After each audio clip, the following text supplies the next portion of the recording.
Okay, everyone, let's get started. On time here. It's welcome to the 2021 City Council proposed budget hearing number 2. Pledge.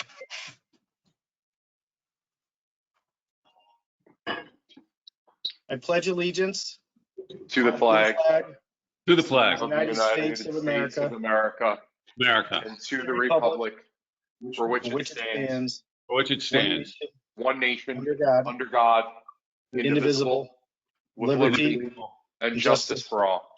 liberty and justice for all. All right, Joe. Lee, will you take a roll call for us, please? I'm clerk. Grace is clerking the meeting tonight.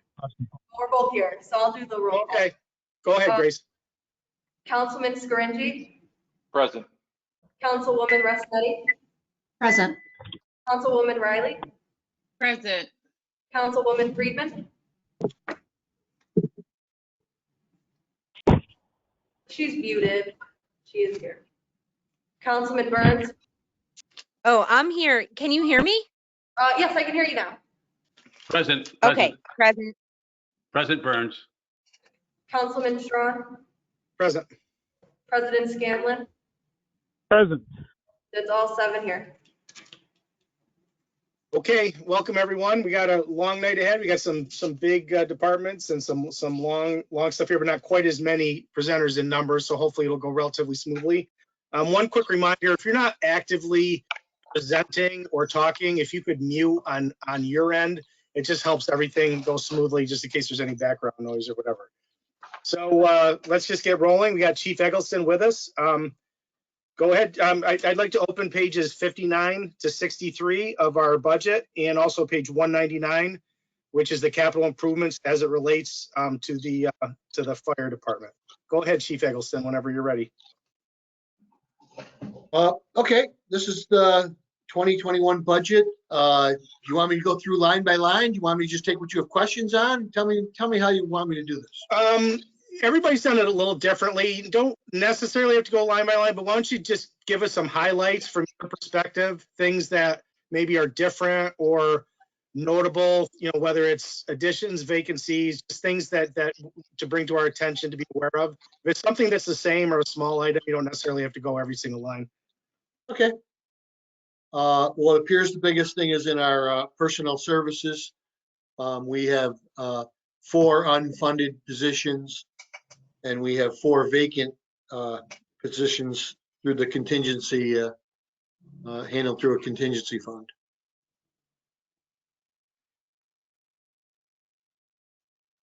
Anybody, you want to talk about the personnel, or do you want me to move on, or tell me what how you want to do it? We'll probably have a couple questions. Just do it with some questions, and we'll kind of just work through it that way, and then you can move on from there. Okay, so the personnel is, we had 117 firemen last year. We have a budgeted for 117 this year. 3 of them are unfunded. 4 of them are unfunded, and another 4 are in a contingency fund. So that's 8 firefighters. Right now, I am short 8 firefighters today through retirements.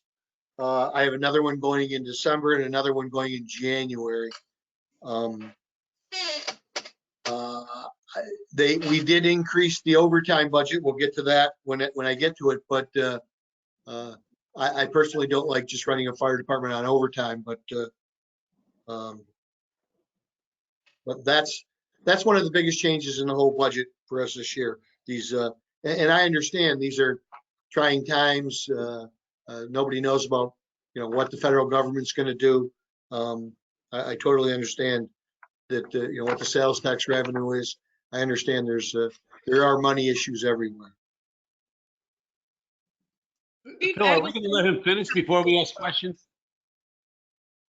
Phil, are we going to let him finish before we ask questions or ask questions? Not necessarily. I would say for especially personal services, that's a big one. So if he's given his highlights, you have some questions on personal services, go ahead, Councilman Burns.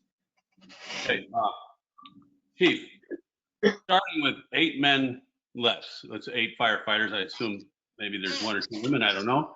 But starting with 8 firefighters, public safety wise, do the men, I know that it's cheaper to add overtime because you don't have to then double up on the health expenses and all that sort of thing.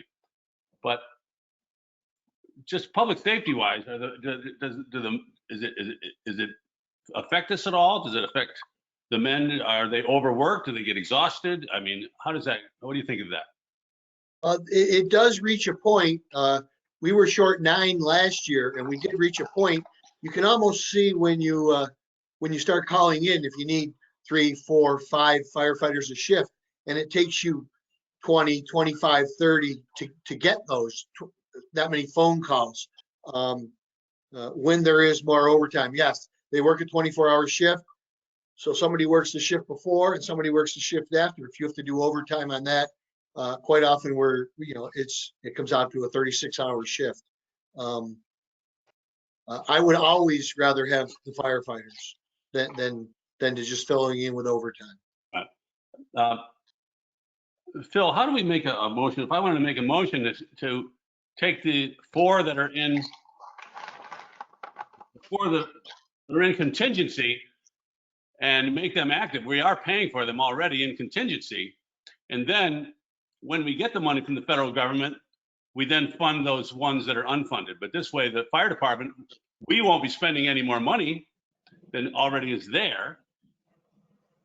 And I know the police department has got 4 that's going to be in contingency, but here the fire department is going to go without 8 people, and then who knows who's going to get sick in the winter with this thing that's happening with the pandemic.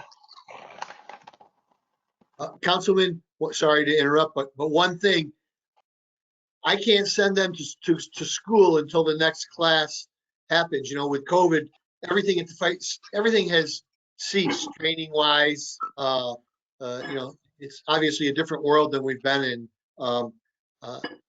March 13th is the next class. I believe I can get these firefighters in to start training. And okay. So then my question then would be to Tom. Tom, our meeting before March 13th or leading up to that, could then I make a motion to take them out of contingency at that time so they could get into training by March? Joe, this is Chuck. What we thought about doing is bringing it to you in February. Okay. All right. Okay. Thank you. I will come up with a timeline too, because it takes a long time to interview these candidates, put them through a physical agility class test, pass a physical from the doctor. It's a time consuming, and I interview them, and the mayor always interviews them. It does take a while to get the process of actually hiring a firefighter. And I'll work with Chuck and whatever, but I'll go back. If I have to come January 1st, I'll come January 1st, but I'll come as soon need be so we can definitely make that class. And Chuck, the ones that listed unfunded, I thought that listed unfunded meant that the person was basically gone. So in this case, unfunded firefighters, are we saying they're unfunded, but if we get the money from the government, we will be hiring also the unfunded ones? How I'm going to answer that, Councilman Burns, is it really depends on how much money we get. We have all kinds of issues in the city right now of things that are being cut, including fire, a lot of different things. Depending on what kind of funds we get, that decision will be made then. Okay, thank you. Yeah, Joe, my understanding is that that the whole reason they're in contingency now is so that we can hopefully we know what the federal government's doing by then, and then it's easier to slide them right into the training or to the class in the school. Okay, thank you very much.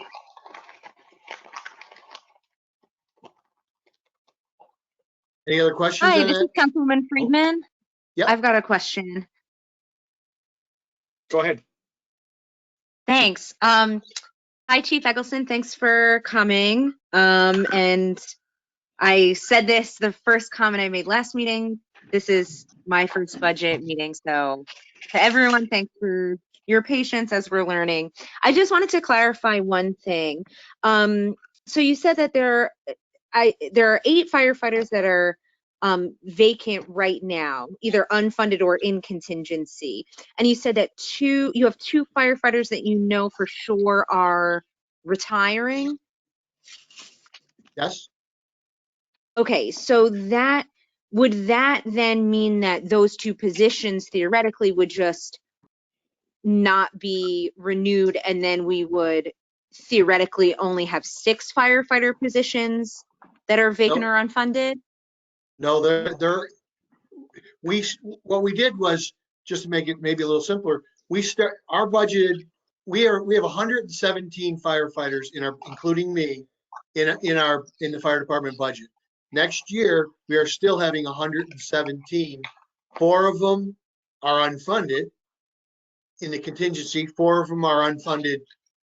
So next year, the way I'm looking at, probably the most firefighters I'll have is 100, and I guess some of it will depend on what the federal government does. But if the world is the way I like it, hopefully, well, we'll have 117 again. Those 2 that are retiring, they're already budgeted. They're in here. They don't fall into the 8. They're not part of the 8.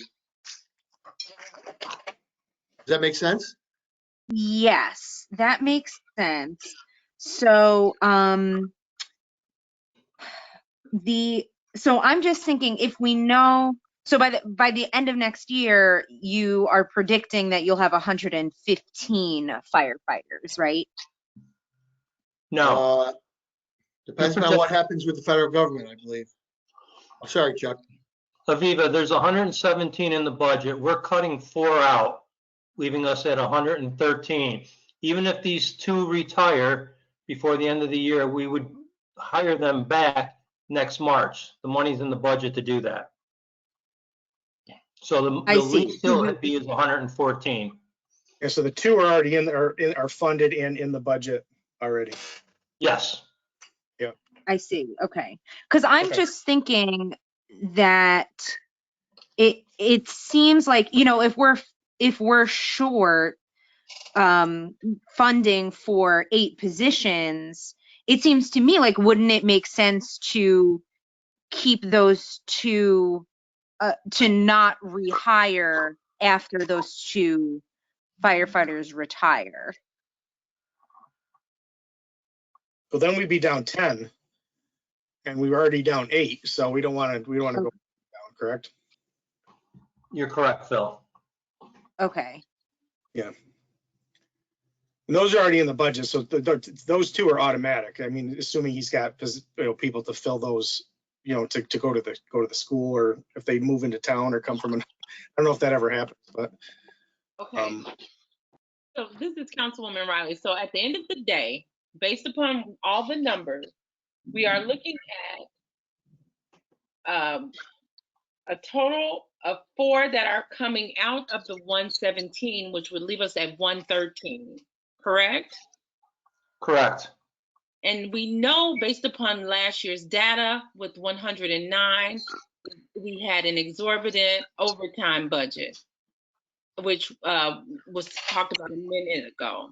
So our goal then would be to try to support the 4 unfunded, because there's definitely a need, so that we can go back to the 117 in its entirety with the 4 remaining in contingency. Or do we have the option of funding all of them, the 4 that were unfunded, and move the 4 out of contingency? What are our options at this time? Ken, I do not think they can take the 4 unfunded positions out, correct?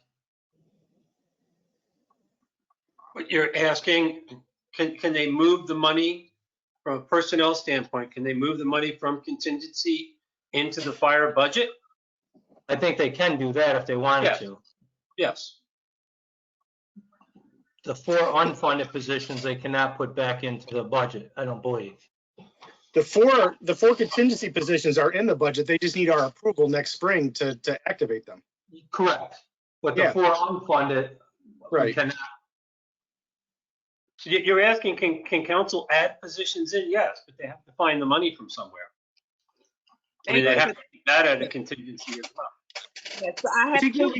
what we should do is make note of this and then review everything. And then, we have to be a little careful because obviously there's a lot of vacancies throughout the whole budget. So I think we should make it a point, like Councilman Burns said, and I'm sure Chuck and Chief Eggleston will bring it to our attention, and we won't forget that next spring, we want to move on those 4 contingency positions. And then depending on what the federal government does, if we're able to fund all of them, as well as some other positions across the city, then we can look at it at that time. But I think we should make sure that we're on task with those 4 in contingency first, and then see where we're at, and also see where the rest of the rest of our budget presentations go. And if we find money later on or decide to move some money, then we can maybe come back to that.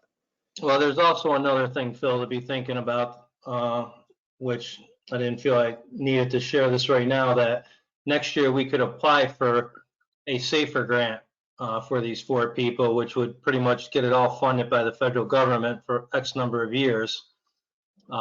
Because you have to increase your number of counts. By reducing our count to 113, we can go back up to 114 and have it funded through a SAFER grant program. We have to get the grant and stuff of that nature. So there's a lot of moving pieces here. Right. Okay. You guys are involved in day to day. Let's we'll be here all night. Let's move forward, and let's just leave it for now that we want to, like I said, on task with those contingency positions. And I think it's obvious from that we are in full support of our fire department. And anything that we can do with the budget, and when the federal money comes in, then they're going to be, right up on the list to get all those positions. And quite frankly, some of the money would actually slide over from overtime if we were able to get them all in there, I would think. So True. some of the money's already within the budget in the overtime, because if you're talking 200 and some thousand to 700 and some thousand, Exactly. That's where I was. more money. That's more money than all 8 positions right now. So at least I don't know what they started in the 40s, I guess. So, I mean, I realize there might not be health and pension on the overtime, but I would think if we can slide some of that overtime into positions, if he has that many people to go, we should consider it. So you got to remember this, for every firefighter that you hire, it costs you about $80,000 in total cost.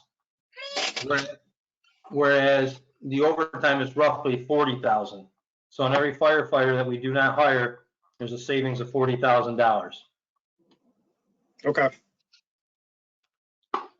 Just don't make it clear. And someone will say, how can it be that high? The retirement cost this year for most of the firefighters is 35% of their salary. So for simplistic purposes, if someone is getting paid $100,000, we're paying $35,000 for the retirement system. It's every municipality has expensive benefits. I'm not just picking on fire because it's also police and everybody else. The new tier 6 is a lot lower, but when you're talking police and fire, you're talking over 30% retirement benefits. And then fire in specific is 35%. Okay. It's really sustainable, in my opinion. So this is Councilwoman Friedman. I have a procedural question now. If there's anything that we want to change or amend, because so far we've only been, asking questions and then approving it, would we hold the page, I guess, or not? We would just need, basically how we would need 3 people to say yes and then 4 people to say no, and then the page is held if we want to figure something out further along down the line. Yeah, we would have to vote on the page or not vote on it at all. Or if you want to make a motion right at the time, then the money has to be moved to a contingency fund and then moved out of there to another fund. So, but at this point, we already have 4 positions in contingency, so I'm not sure that we want to make any motion yet to move any of that money. But yeah, you can either make a motion to move something, or we vote down the pages, then they automatically get held. It's Joe again. I just want to make sure that my fellow council people, when it says, unfunded, that we don't somehow, put that on the back burner, the fire department, because we had said that when we were approving the new fire station, I had asked that question, are we going to lose any firefighters? And the answer from the mayor was, no, we're not losing any firefighters. And then when I got this and it said, we're actually going to start the year down 8 firefighters, I was a little surprised. So I don't want it to get lost in the mix. That's all. Thanks. Okay. So for the firemen to be down 8 or 9 people is not uncommon for them. I mean, they're down over the last couple of years, they've been down as high as probably 13 to 15. Not saying because of retirements, but because of worker comp claims due to sicknesses. Yeah, I don't disagree with you. I don't disagree with you, Joe. But remember, we're holding on potential monies from the federal government that we don't know yet. So until we get that information, but yeah, I think we're all in agreement that this would be front and center if we reconsider, funding stuff in the budget. There's no question about that. All right, for now, Chief, go ahead. This is Councilwoman Riley again. So really with this, I know you talked about, I'm not sure if that was Chuck or Ken.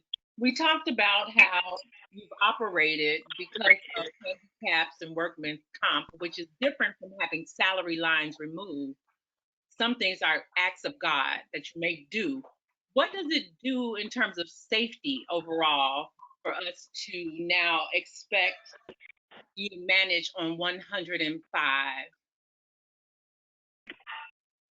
with 105 firefighters? Does it impact safety overall? We still have the same minimum number of firemen working every day, but it just would be the workload, how much more overtime they pick up, how many more hours they're working a week. Thank you.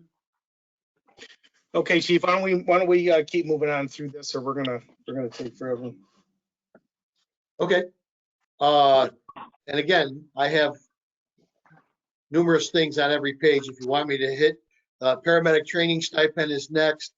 That's just when somebody graduates from paramedic school, for all the extra time they put in, they get $3,000 to do that. Holiday pay is contractual, out of title. No. Pardon? Oh. What I'll do is, how about if I list like 4 or 5 of these things, and then I'll pause, and if anybody has a question. Yeah, Okay. if it's the same as last year, why don't we do a question if it's the same, if somebody doesn't understand what it is. If not, why don't you hit the highlight, some of the changes. Yep. Okay. How to go back to the paramedic training stipend, holiday pays. That's just based on the number of holidays. That's a contract issue. Out of title, that when the officer isn't there, that's a contract issue. AL leave time, firemen average 42 hours a week. So they work, so they used to get 4 extra days a year off at straight time. Now they get paid for 2 of the 24-hour shifts, and they get 2 of the 24-hour shifts off. Ambulance duty pay, that's just $2 an hour when they're riding the ambulance. I'll pause there. Anybody has any questions on them? Hi, this is Yeah. Councilwoman Friedman. I was just wondering about the AL leave time, why we have expended so little of it so far this year. They pay them at once a year. At the whatever the contract says, last week in November or something. There's a time they pay them once a year. So that we can expect that to shoot up in a few weeks. That will all disappear. Yes. Okay, thanks. Okay. Anything else on that? All right. At the end of page 59. EMT instructor pay. Those are just positions that firefighters have above and beyond. Temporary services, that was to, we paid an IT person. A firefighter was assisted with IT. and fill in for the secretary. Overtime has increased a lot. A lot of that's based on the unfunded positions. It is expensive when we pay overtime. I'll pause there. Any questions on any of that?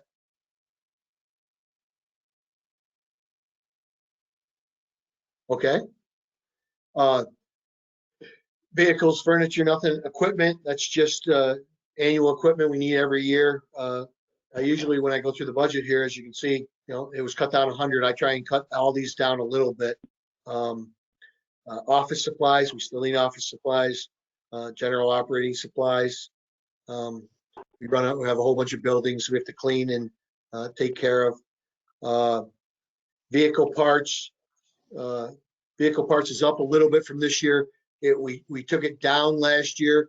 We are getting we just got a new fire engine last week, and I want to say thank you for that. And we have 5 new med cars that were supposed to be in February, but with COVID, everything got slowed down. So we spent a lot of money on vehicle parts this year because we were hoping to have the rig and the vehicles early in the year, but with COVID, everything slowed down, so the delivery slowed down. So I'll pause right there. That's the end of page 60. Any questions on any of those things?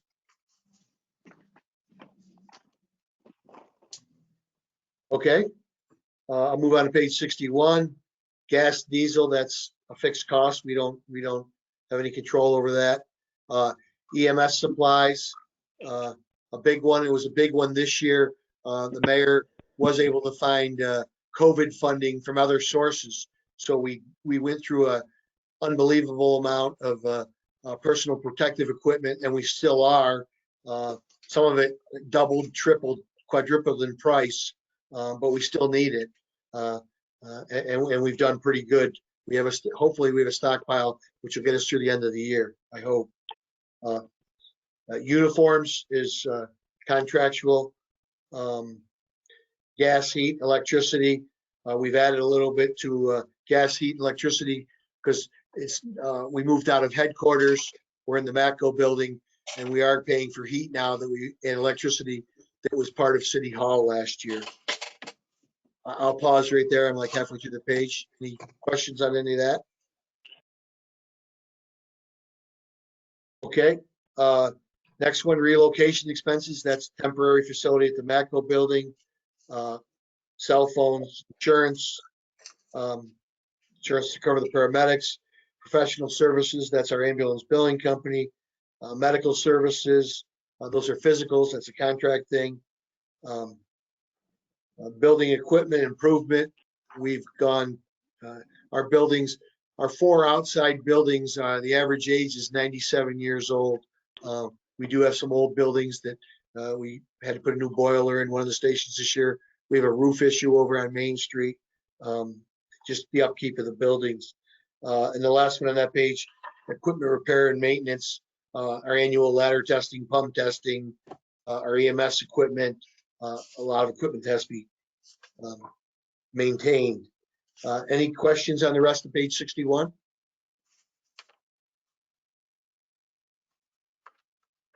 Okay. Travel and training, that was increasing because last year, to try and save money, we did not send 4 paramedic students to Broome Community College. When they go to paramedic school, they're full-time students. They're not in the fire station like half the week. So that was causing overtime. So to save overtime last year, we did not send 4 paramedic students, but we are sending them back. They're in school right now. So that was a big uptick in that. And the last one is subscriptions, dues, and membership, various state chiefs associations and fire investigators, and different memberships that we have to pay for. Any questions on the last page?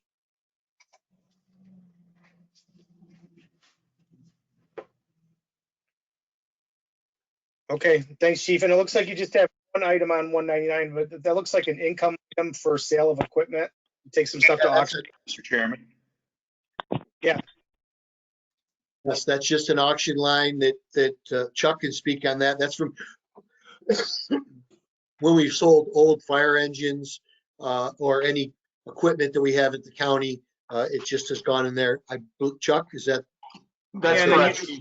If they sell some equipment they have and they get money, we put it back into their equipment line so they can spend that on something else of equipment nature. This is just a placeholder. I can't remember what we have there, $10,000 or $20,000. Whatever, they only get what they get in the sale. Right. They get Right. $15,000. Right.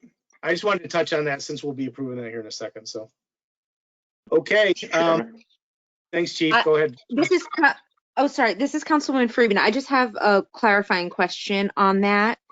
So I understand this line is a placeholder, but I am confused as to why it's saying that it would cost the city $20,000 if theoretically that would be whatever amount of money is earned from the sale of the equipment. Wouldn't it then be $0 cost to the city? This is just a placeholder to put in there. We don't do what ends up, the reality of what happens, Aviva, is we sell it, we get $15,000, that comes in cash. We give that to the chief to spend in one of his budget lines, his equipment line. So it is a net zero. Nobody's paying any extra money for this. Okay, so it says in the net cost to city column, it says 20,000, but that would be, and I understand that's an arbitrarily chosen number, but in reality, that would be $0, right? Correct, yes. Okay. Yeah, if you take the revenue and expense together, it would be 0, correct? Correct. Okay. Or the proceeds, I should. Thank you. Okay. Phil? We have a motion to accept the fire department, pages 59, 63, and can you hear 199. Yeah. Phil, Yes. can you hear me? Yes. Sorry, I had 2 questions. Go Hey, ahead. Chief, how's it going? I'm Can you fine hear if me? you're talking to me, Gio. Yeah, go ahead, Chief. I'm sorry. Can you hear me, Chief? Yes, I can. Good. Okay. Thank you. My first question is regarding PPE. So considering we don't know what's going to be going on with COVID, and particularly due to the upcoming months, is anything being done in the fire department to stock up on PPE now, relatively speaking, while prices are lower? Because if we end up in another March, April, early May type of situation, the demand for that stuff is going to shoot the prices through the roof. Or is the department being proactive in any way, whether it's N95 masks, gloves, whatever it is, to try to stockpile that stuff up now, considering it's nothing wasted because it would be used at some point down the road anyway? Yes, some of that does have expiration dates on it, Gio, but yes, we've been doing, since March, we've been trying to get a hold of stuff, stockpile stuff, if the county had stuff, if we could get stuff from the state. We're in a pretty good place right now. It's just straight. We couldn't buy gowns for the longest time. You know, we feel we're in a pretty good place right now. Like I say, and the mayor went and got funding from somewhere else, COVID funding, which was very helpful for us outside of our budget. So we think we're in a pretty good place right now. We want everybody to wear a mask and be careful, and hopefully we're not going to get back where we were before. But yes, we're in a pretty good place right now. Good to hear. And second, Chief, going back to the 4 positions that are in the contingency budget, what was the date again that you said was the earliest that they could start in the training school that they need to get into? March 13th. So we were looking to hire them March 1st.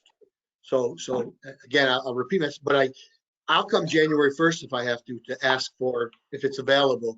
As soon as I can, I'll work back so we don't miss this, because once that class starts, they don't start another one until like the summer. And even if a firefighter goes to the class, starts in March, it is probably August before they're actually going to be working on the line full time. It's the training process takes a long time. No, absolutely. That makes sense. I think what might be throwing some people off, Chief, and I'm wondering if you can expand on this a little bit. So you said this twice tonight. You said, if it's available, I'll come January 1st. Can you speak specifically to what you mean by if it is available? What are you talking about? Whenever I'm allowed the earliest to come to see you. I'm not sure. I believe I have to go to council for this contingency. I have to come and request these. I could be wrong on the procedure, but I believe that's what I have to do. I have to come to council and demonstrate to you that I need these firefighters. If anybody can speak in, I thought that was the process. It might not be. Chief, that's the process. Yeah, Okay, yeah, Chief. You're right about that. That is the process, and RL would be required with a majority of City Council to push that forward. But my other question regarding that is, so you would be hiring these people, correct? I would be in the hiring process. There's a psychological exam. There's just the process of me physically interviewing the people takes a while. There's the psychological exam, like you say. There's a physical exam they have to take. There is a CPAT test, which is what they have to do physically, run, go on a Stairmaster. They have to all get through it. It just isn't something. If I had to hire 5 firefighters, and I'm sorry, I should know the timeline, but it might be 5 weeks, it might be 7 weeks, it might be 3 weeks. I mean, it isn't something I can say, I'm going to hire these guys tomorrow. It's a long process. You got to mail them in so many days. Civil service has to send them letters. It's just a time-consuming process. It isn't a quick, simple thing to. If I needed 5 firemen, I could go out, hire them, and start them next week. The process of hiring 5 firemen, might take 7 weeks. And I'm just throwing that number out. But I will figure that out exactly, and I will make sure I have enough time to visit council, talk to council, and council still has to do their business. I know sometimes that takes weeks, or it might take 30 days. So I just want to be ready for the March 13th day. Correct, and I appreciate. Yeah, and no, it does.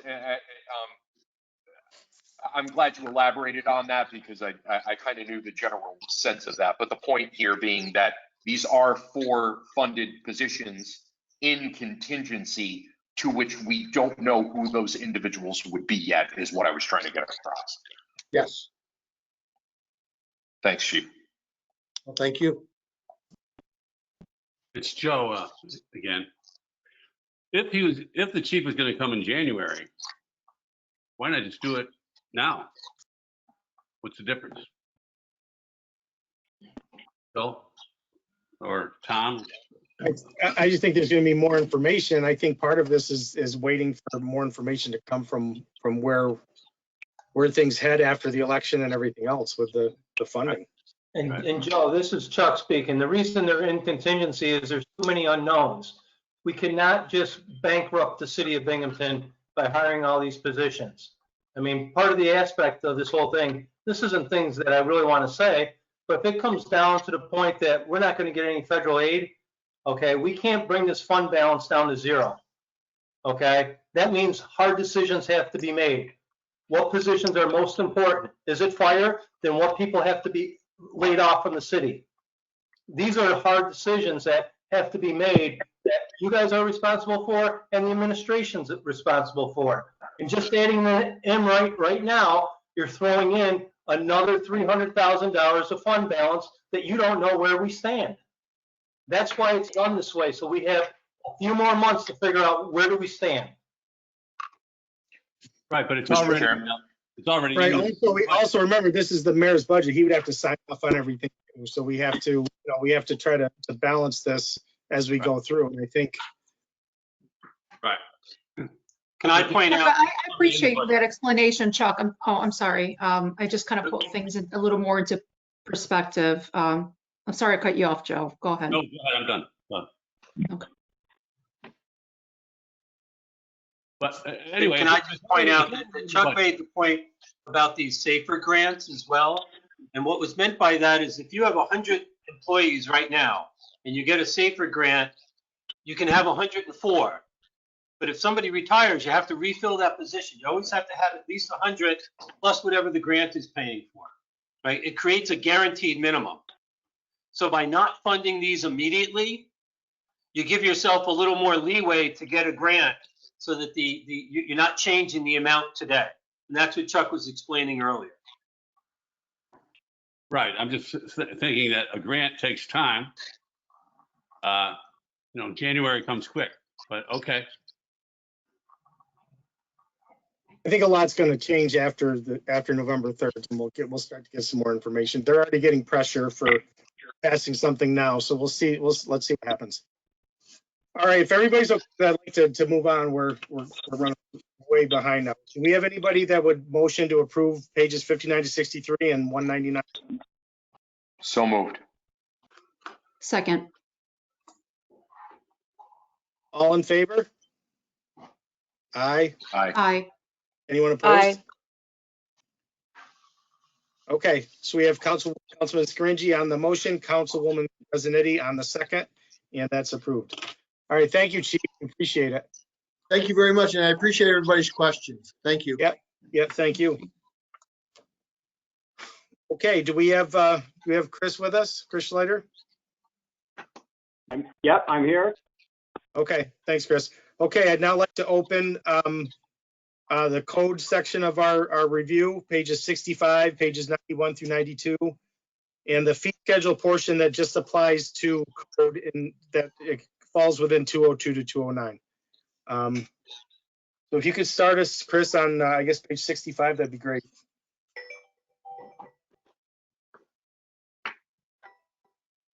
Okay, so what we're looking at there is the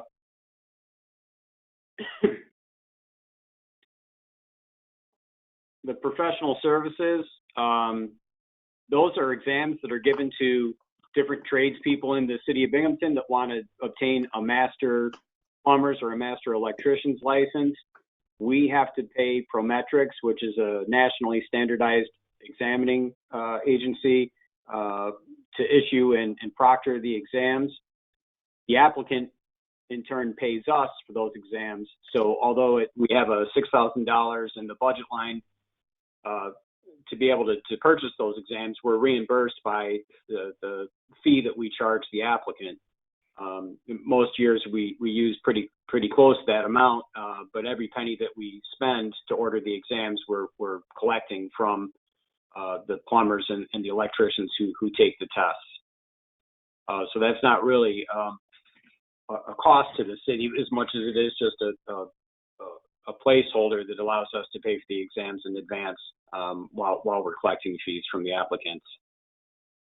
The board member services, we do have an examining board of plumbers and a board of electrical examiners, and those are anywhere from 5 to, they consist of a mix of city employees and people from the general public, whether it's an employing plumber or somebody who works in the field, and they weigh in on different issues that would come up throughout the year, namely to approve applicants, review their applications, make sure that they have the required amount of hours that they need to be able to sit in the exam.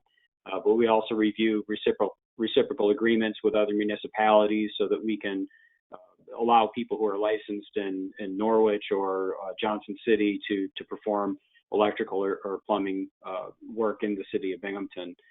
So those boards meet once a month, and we pay those who are not city employees $33 for them to come in and dedicate their time to sitting in on these boards. And we have the next line is building lease and rental. We have nothing in that. Okay.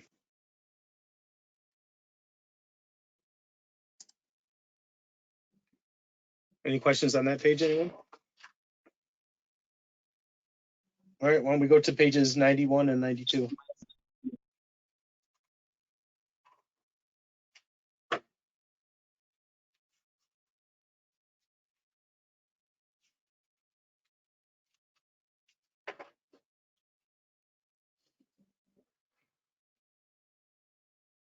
Okay, so we start with the personnel, the salaries for the different inspectors. We promoted one of our code inspectors into a building inspector position. He accepted that position at a 10% decrease over what the previous building inspector was earning. So we saved $4,000 on the salary that we're paying the building inspector. It's going to be the same in 2021 as it was in 2020. There are no increases this year. We also decided to eliminate the inspector position that person held. Last year was the first time that we had 7 code inspectors in the field just doing property maintenance code. We generally run between 5 to 6 inspectors at any given time due to just hiring and then people moving on to greener pastures. And we realized that we could pretty much maintain the same level of service that we provide without filling that position. So we're saving another $33,362 on that. So all told, our budget actually will be lower in 2021 than it was in 2020 by $37,362. So we had saved a lot in personal services. Overtime, we do keep a small amount on hand in overtime. We rarely use it. It's not often that somebody would like to be paid out for their overtime. If they do log hours above and beyond what their contractual agreement states, they usually just take that as a trade with some time off in their future working weeks. Office supplies have been maintained pretty well across the board over the last few years. The things that we need just to function as an office. It's rare that we're buying furniture. It's more or less just envelopes that are printed by Broome County, printer paper, things just to keep the office running. Clothing allowance includes personal protective equipment that the officers need to perform their jobs. Boots that they purchase have to be steel toe or composite toe, slip proof.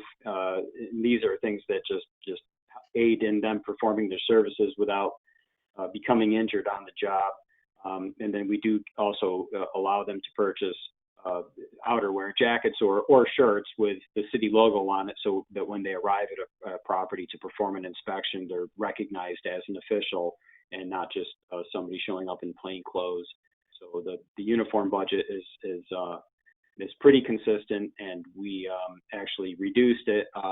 We took out the funding for the one inspector that we've eliminated, so it's 300 plus change per person, and we've reduced it by that amount for the 2021 budget.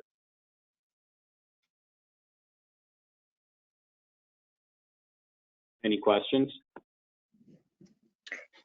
Yes, this is Councilwoman Friedman. I just have a quick question.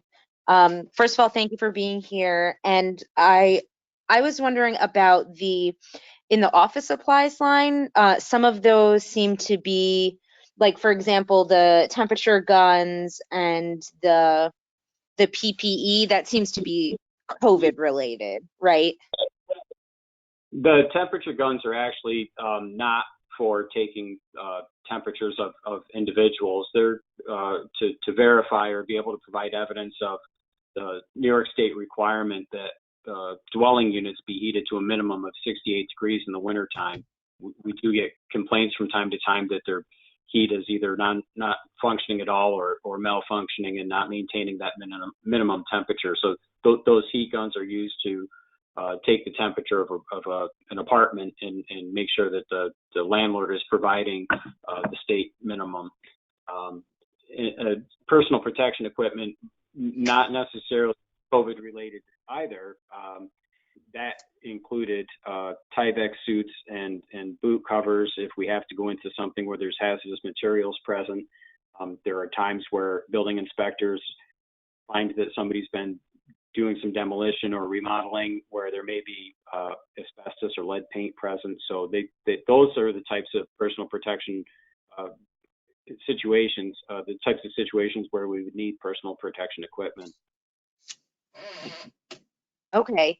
Thanks. That makes sense. I guess I work in healthcare, so I saw that and immediately thought COVID, but yeah, that makes sense. Thank you for the clarification. It's Joe Burns. Hey, Joe. All right, Joe. The unfunded code inspector, I'm just wondering, is that, if we get the money from the federal government, is that going to be funded, or is that person gone, or what? That position's been vacated. That inspector was brought over into the building and construction department as the building inspector. So the individual actually still works within our office in a different capacity. I would love to be able to fill his position, but we know that in times like this where the future is uncertain with regards to the city's budget, we're willing to provide the services for property maintenance with 6 inspectors rather than 7. Obviously, it would be ideal to have all 7, but we're gonna be able to go without it for now. So you think it can be done? Okay. Thanks. Yes. Any other questions on page 91?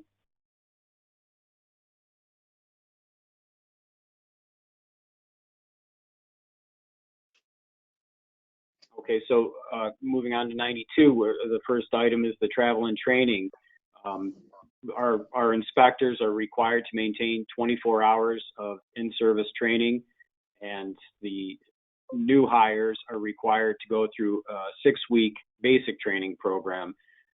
The funding was basically untouched in 2020 due to the fact that all the classes that were scheduled by the New York State Department of State Codes Division were canceled. They're all in-person classes. This year, because the state ran into that situation and wasn't sure how to provide those services in lieu of in-person training classes, they've been offering online classes for free. So that's a big savings for us this year. That's not the norm. That's a very unique situation. So we didn't spend a lot of our travel and training, but in 2019, we were just dollars away from coming to City Council and asking them to move money out of a different budget line into this one because we're just about to exceed it. So in a normal year, we use all of the allotted amount for travel and training. We just got lucky in 2020, and I imagine that'll continue on for part of 2021 until there's a way to conduct in-person classes again. The dues and memberships on the next line are different groups that we belong to, or different organizations, and by being members of those organizations, we get discounted rates for the training classes. So by being members of the Southern Tier Building Officials organization at $44 per person, we're able to save pretty much 50% of the class fee that we would normally pay for our training programs. So those actually are money well spent because that helps us to obtain the training and the classes that we need for less than we would be charged if we were not members of these groups.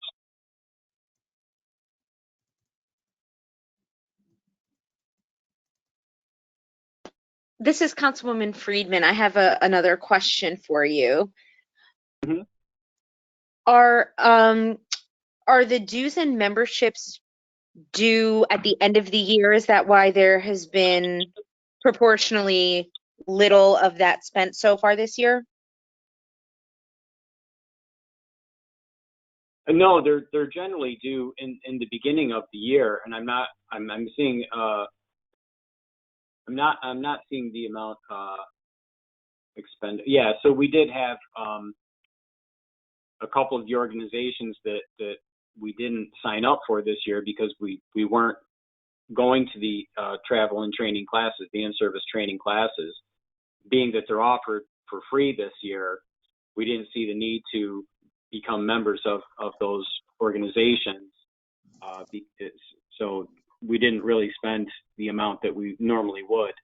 But you can see in 2019, out of the $911, we spent $855.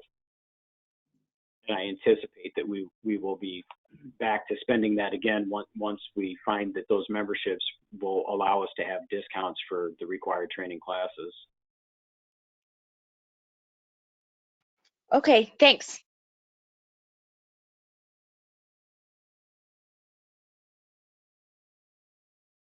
Okay, any points on the revenue, what's in the revenue, or I'm sorry, fees part of for code? Exhibit C, I guess, is, I don't know which, let's see. Phil, we're talking about the fees. Right.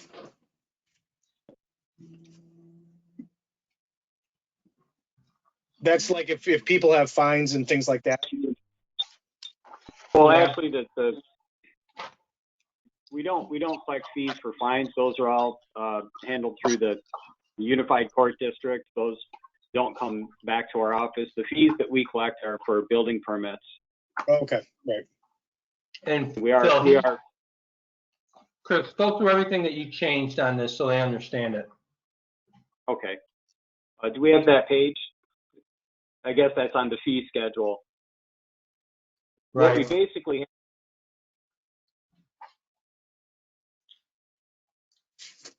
I think it's page 206. Yeah, I'm just getting there. Yeah, permits are on building code. Yep, 206. It's in yellow. okay.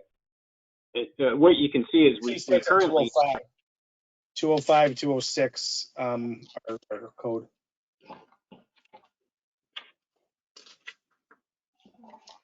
Chris, before you get into talking about each one, why don't you give them an overview of what we did different? Okay. So we currently have a pretty complex system for fee structure. It involves differentiating between residential buildings that are brand new and residential buildings that are existing. There's different fees for each category, and that seems a little bit obsolete due to the fact that we have an existing housing stock in the city of Binghamton. I think we probably see one brand new structure a year at the most. So to have two categories for residential doesn't really make sense. One of the things that I'd like to do is just put those together and say, look, you're doing work on a residential house, whether you're building a brand new house, which is very rare, or you're renovating an existing structure, which is 99.8% of what we do. The fee shouldn't be different for each of those categories, and it's confusing for the applicant to understand. And it's confusing for us. I'm looking at this and I'm thinking we have 25 to 30 different lines of fees in there, and I'm hoping to reduce this down to about 8 to 10 lines. We also have a separate fee structure for the different trades that take place, whether it's a residential renovation or a commercial job. We charge a different rate for the plumbers than we do for people who do air conditioning and heating. And then we have a different rate for electricians. And it gets pretty confusing in some of the ways that we put it together. It didn't really make sense. So what I'm trying to do is just simplify it for the applicant, simplify it for you, for city council, for the admin who processes the applications. And I just what I'm trying to do is just create two categories. You're either applying for work, a permit to do work on a residential structure or a commercial structure. It really doesn't matter if it's brand new out of the ground like 50 Front Street, or if you're doing a renovation like was done at the press building. That they're both commercial jobs, and it just really shouldn't matter if you're hanging sheetrock or running heating duct work. It should be the same fee structure for any type of work that takes place. When we hold our fees up against other municipalities within our area, we're looking at a fee structure that ranges between $7 per $1,000 spent, all the way up, and that would be like Cortland and Ithaca, all the way up to $15 or $25 per thousand, as you would see in Syracuse or Rochester. Our structure is currently set. If your project costs $20,000 or more, our fee is $750 per $1,000 spent. with a maximum. Obviously, if you're going to spend $5 million, you don't just keep paying that $750 until there's no limit. We limit it at a $25,000 fee. But for the most part, what we're currently charging is for the smaller jobs that range between $1 and $5,000. We're charging about $3 per thousand. There's a couple lines in here which I don't understand. They don't make much sense, but we're charging as low as $2.50 per $1,000 cost of construction. So what I'm trying to do is not only eliminate all the multitude of categories here and just create two categories, residential and commercial. I'm trying to get all the different fees that we have, whether you're spending $1,000 or $20,000, they should all be basically about $750 per thousand, and that would be in line with Cortland, Ithaca, Albany, Syracuse, Rochester, Oneonta. These, Elmira, they're all charging a flat, $7, $8, $9 per $1,000 spent. Nobody's charging $250 or $3 per $1,000 invested. So if you see all the highlighted yellow lines we have here, if you approve the recommended change in the fee structure, we're going to narrow that down to about 8 lines that would be very easy to understand, very straightforward, and very much in line with other municipalities performing similar services in our region. Okay. Thank you for that.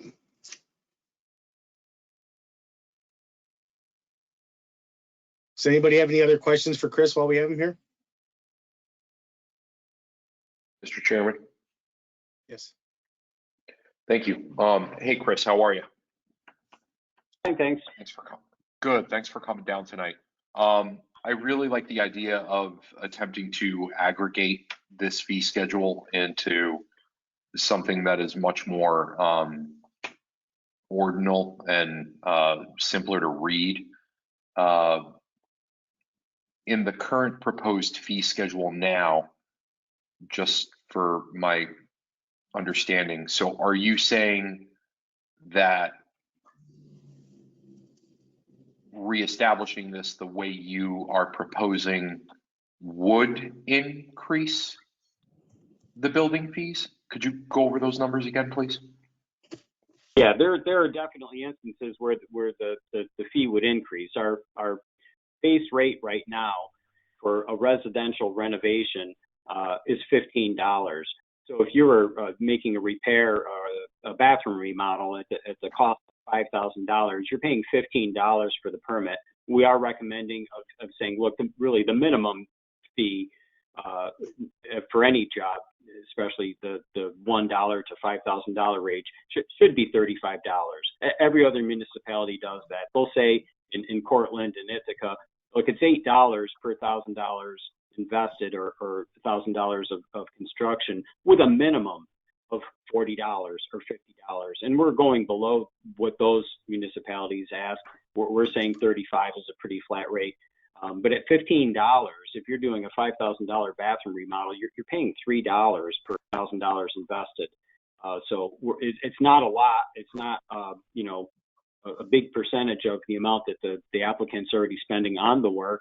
But it is more in line with what other municipalities spend. And we hear that constantly when people come in to pick up permits. They say, do you realize what other townships are charging? I mean, this sounds, out of line. When was the last time you guys changed your fees? So yeah, there's a little bit of an increase, but that doesn't mean that every job under the new fee structure would necessarily cost more.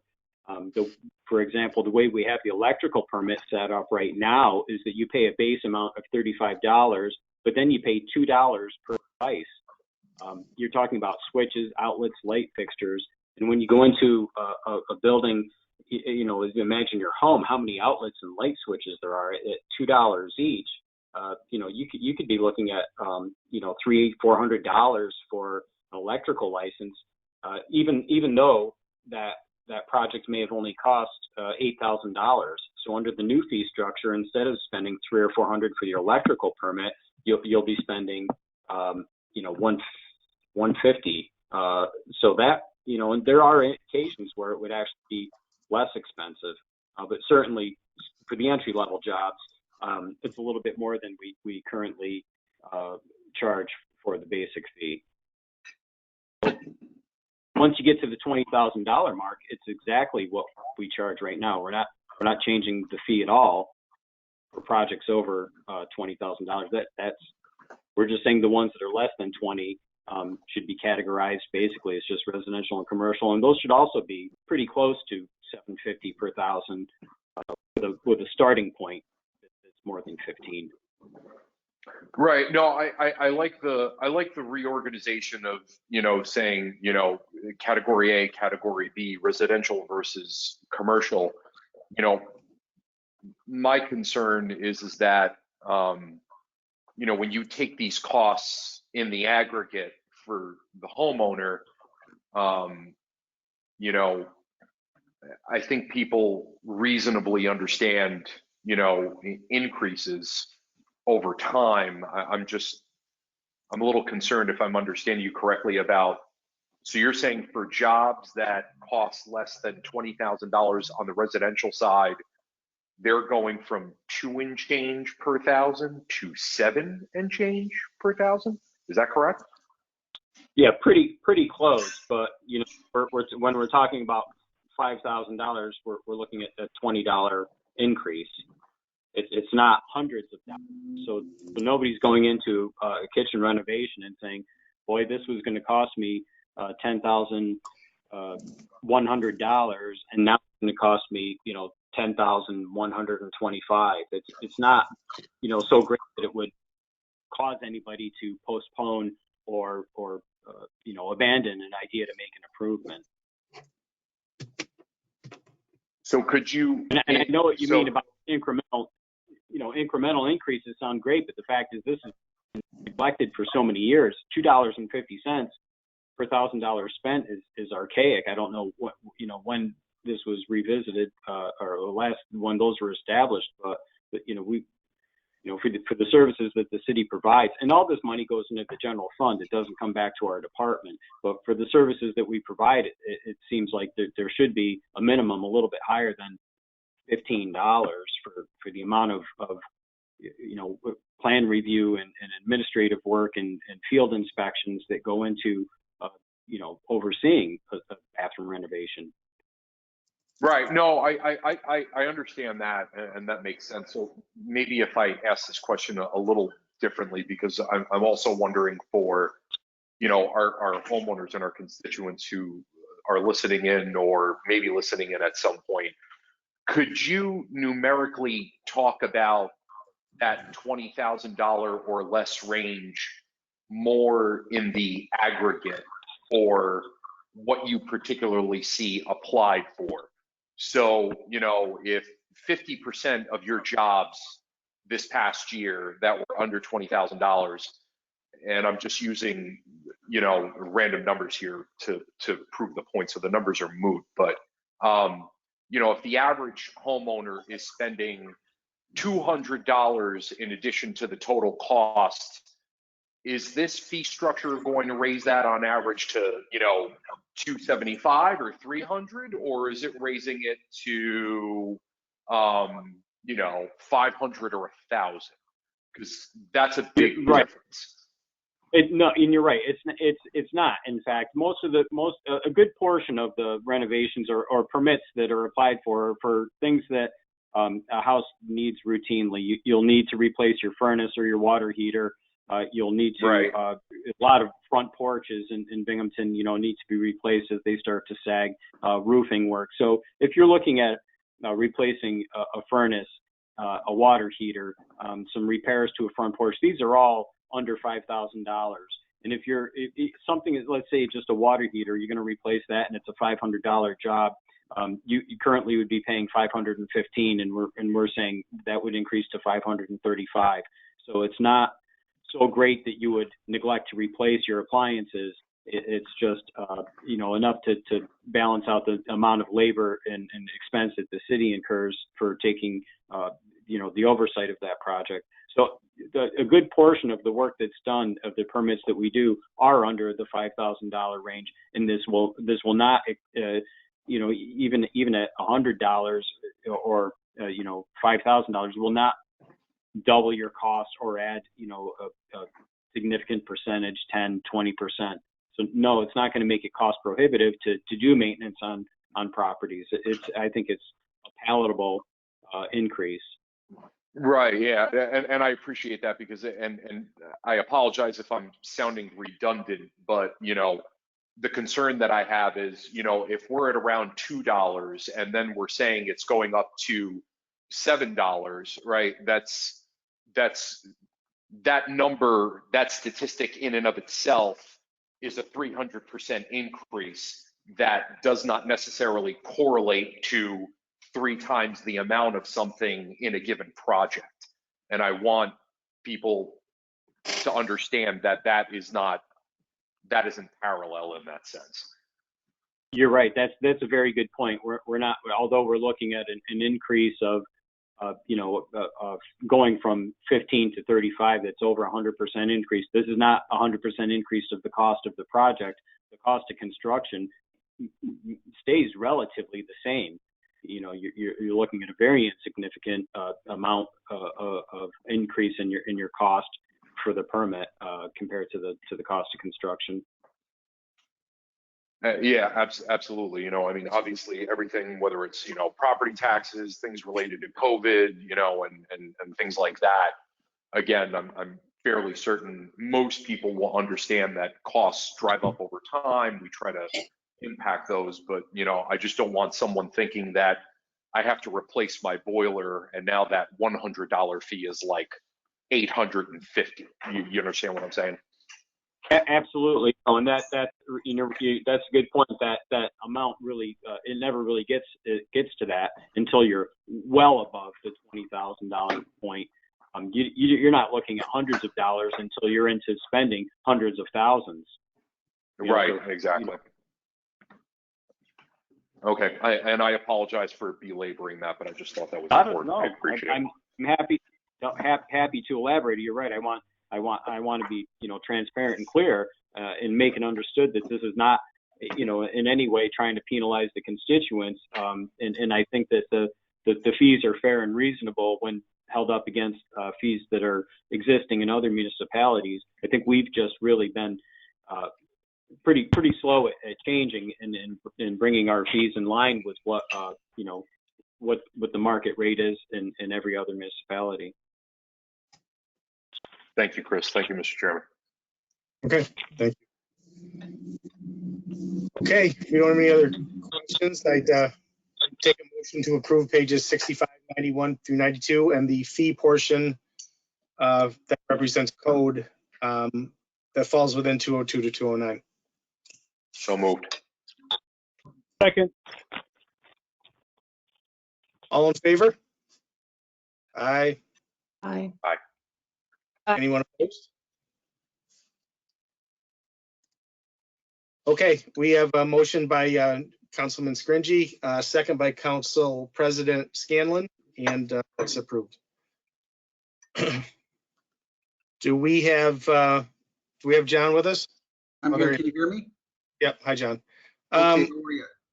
Okay, John's got 2 different funds, so let's just start with the general fund, and let's open pages 33 through 39, 68 to 71, and the capital portion represented in the general fund for John's department on pages 199 to 200.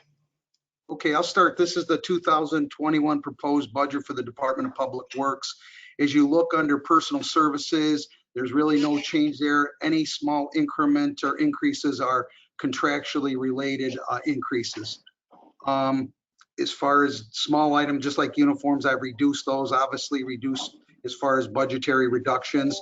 I've also taken the travel and the dues and memberships. I've reduced both of those lines significantly. I know training is very important, but in times of these economic climate and budgetary conditions, I feel that those are areas that I have to look at this time. If you go to the City Hall plan operations, that's the same thing. Very small increases in personal services. Again, it's contracted, union-related increases. I reduced the overtime for after-hours emergency services. That's for maintenance, electrical, or any types of emergencies that have to have call-in personnel onto the site. Also looked at reducing, obviously, our building and ground supplies, obviously with remote employees access, and we're trying to do a little bit more or less with the budgetary constraints that we're under. One thing we've looked at that we've changed is the electricity. I took and looked at a 3-year average over the last couple of years, and we're looking at this year trying to drop that $5,000 here to, and that's been through controls and monitoring with smart drives and motors, et cetera, to help reduce that here at City Hall. Let's see, also, we did have an increase though in the building equipment improvement maintenance, and what that was is it's we had to get a contract. We do contract with Siemens today, but we needed to do something in the basement with our smart drives, and we had concerns, so that's where that increase of $7,900 came from. Also, there's court improvements. They're looking for more potential space as well. Central garage, there's been a reduction there. We've got 2 vacant positions. One was through termination and one was someone left on their own. Very important positions though, especially on our second shift operations, which will be starting soon, which 2 mechanics are placed on that shift, obviously to support snow removal and refuge operations. So that's one that's going to impact us that I have concerns about. It is in contingency right now though. Obviously the overtime I've kind of left that the same. Let's see, also vehicle parts, I reduced that significantly. And one of the reasons I'm looking to be able to do that, we put the transfer station, which is our refuge collection, where we used to go to the landfill 4 days a week with our trucks. We're now not doing that. We're back to a transfer station operation where we have 2 tractor trailers that take the garbage after being disposed of at the DPW. So we'll save on wear and tear as far as we've added some new trucks to that as well. That also goes into the fuel operations. We should have some fuel savings now that we're not driving those trucks to the landfill. Same thing with lubricants. Vehicle repairs, reduce that slight. Well, let me get up there. I'm sorry. There's gas and heat. We also reduce those again in all our operations. I think it's more from looking at 3-year histories of these different commodities, but also looking to try to be more consistent in making sure lights are shut off, heat points are set, and things like that. Also, we dropped the vehicle repairs, and that's for like painting or any accidents we get in. We've dropped that. We're already at 40, almost 41 this year, but those are areas we've got to look at so we can operationally be consistent. Also, again, the travel, I cut the travel there as well. I just, right at this point, the only travel I'll do or training that I can see for that is only in the diagnostics or vehicle training for our mechanics. Signals in combined shops, again, no increase there other than the little bit are also contracted and union required increases. Let's see. And really just in the general operating supplies, we reduce those numbers as well. Obviously, budgetary constraints in the COVID-19. Nothing more probably on that next page. That pretty much everything has stayed the same. We've not increased anything there. We've actually had some slight reductions. If you go in the maintenance of roads, again, this has been decreased. I have a total of 4 positions in this line. I have one HEO, which is a heavy equipment operator. I have one an MEO, which is a maintenance equipment operator, and the other are 2 street maintainers for a total of 4 positions in that area. Again, very important because this will drive our snow removal, any road work we do, milling and paving, etc.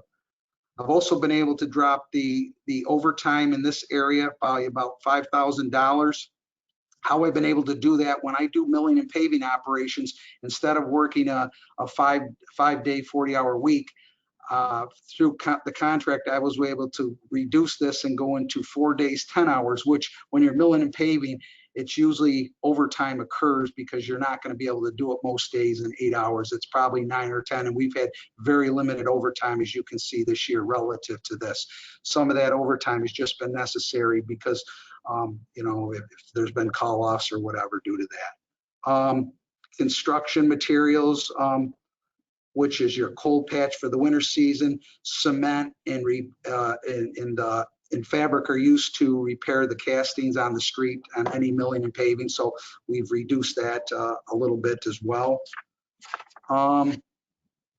Professional services, that's the crack sealing.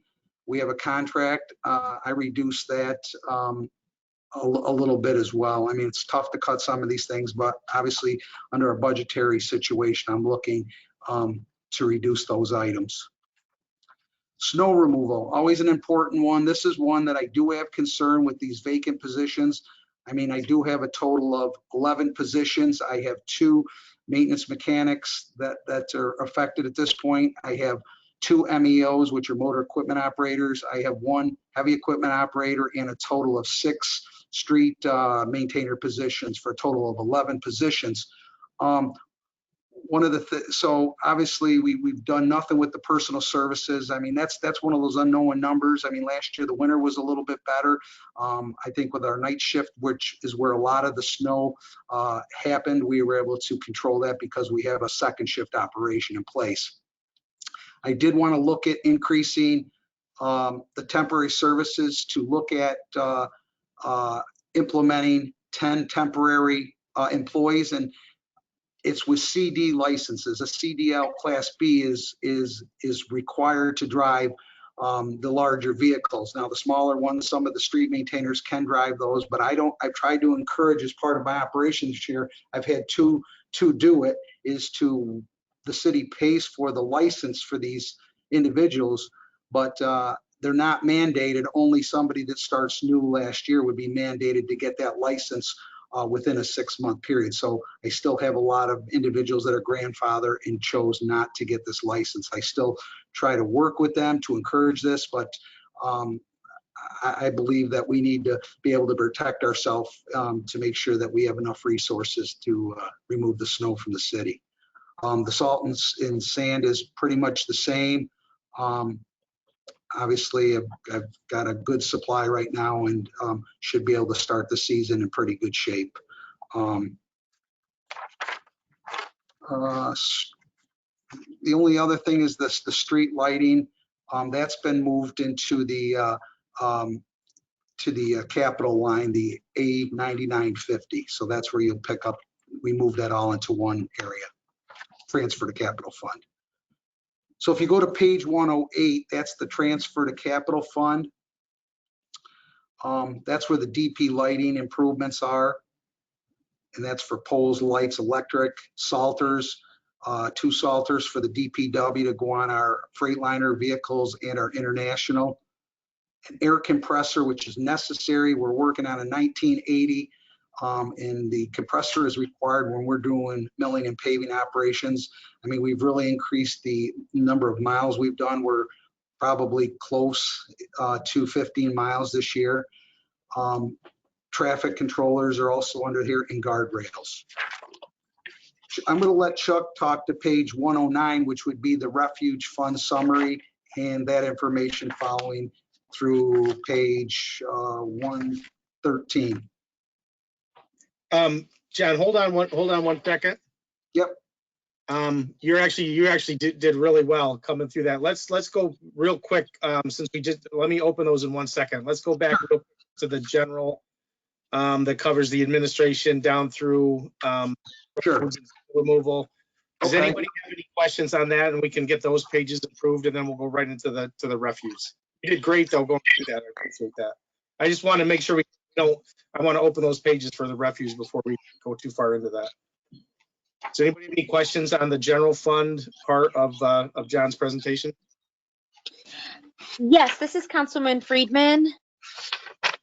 Good evening, how are you? I'm doing well. How are you? Good, thank you. All right. So let me just flip back. I just had a couple of questions. The first one is about the adding the 10 temporary employees for snow removal. Okay, let me get, That is on, I'm looking at page 70 right now. yep. Okay, And so I was just wondering, can you explain a little bit more the reasoning behind that? Is that because it's, because I'm just thinking in terms of that we have vacant positions here and then we're adding temporary positions. Could you just explain a little bit more about the reasoning behind that, please? yes, I mean, the workforce obviously gets a lot of time off. There's a lot of call-ins from sick. There's vacations that are tied probably on any given day. There's 4 or 5. There's personal days, which technically I can't stop in a major snow removal. If somebody calls, I can't prohibit it. That's the contract that I inherited when I came here. So I don't have enough. There's a problem. Part of the problem is I have, during the days at times, I have more vehicles available to plow snow than I do personnel to drive them, because you have to have a CDL Class B license to drive the larger vehicles. Now, the smaller ones, which I have probably 6, 7, 8 of them, the street maintainers do have that ability to drive those, but I don't have enough people. And obviously I've changed the plan, which I'm working more so with the water department and others to have a larger field to support this. But I think it's important that we look at this, to have temporary employees after we've gone through our list and we don't have people that or they're sick. You're looking at this coronavirus. I think now is the time we got to have a backup plan to be able to hopefully support the services and safety of the city of Binghamton.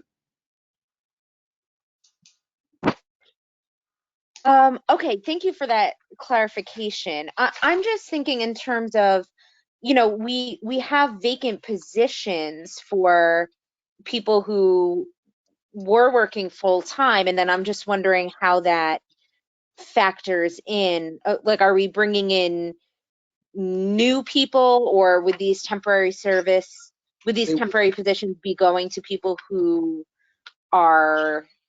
did work for the city and now, their jobs are maybe not going to be funded in the next year?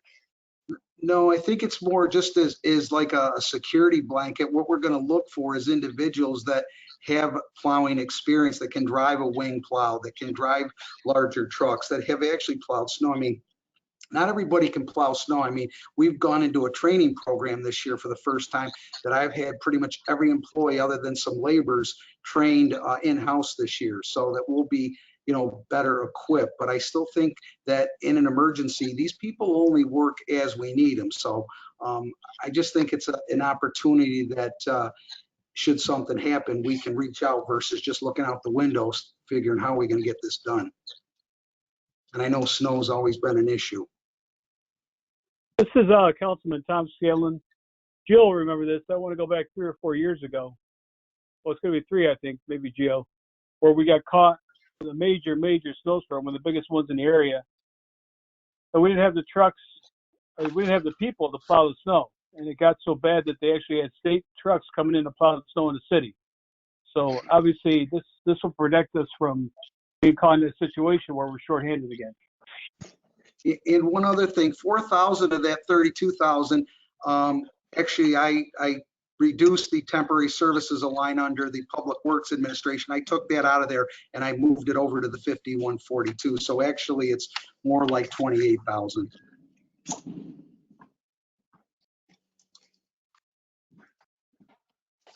Any other questions on that? Mr. Chairman. This is Councilman Friedman again. Oh, sorry. Okay, no. Go ahead, Aviva. Okay, sorry, I think I interrupted somebody. And did you say where we would be hiring the temps from? I know you said they have to have their licenses and be able to drive a plow, but do you know where is the hiring pool? How will these people Well, we're going to have apply? to we're going to have to advertise it because I don't truthfully know what type of pools here. The people I would be targeting would be some maybe retired workers from the old DPW that had a good reputation, the State Department when they retired that are looking to maybe work, 10 hours a week, or, local industry where people are not working in the winter but have a CDL and have plowed snow before. There's a different bunch of pool. I really don't know what we'll get because I haven't done it. I've used this scenario though when I was in Syracuse, which we get a lot more snow, to supplement my workforce there, and I'd like to hopefully supplement it here. There's also Broome County Highway Department workers retired Yep. that would apply for the position, I believe.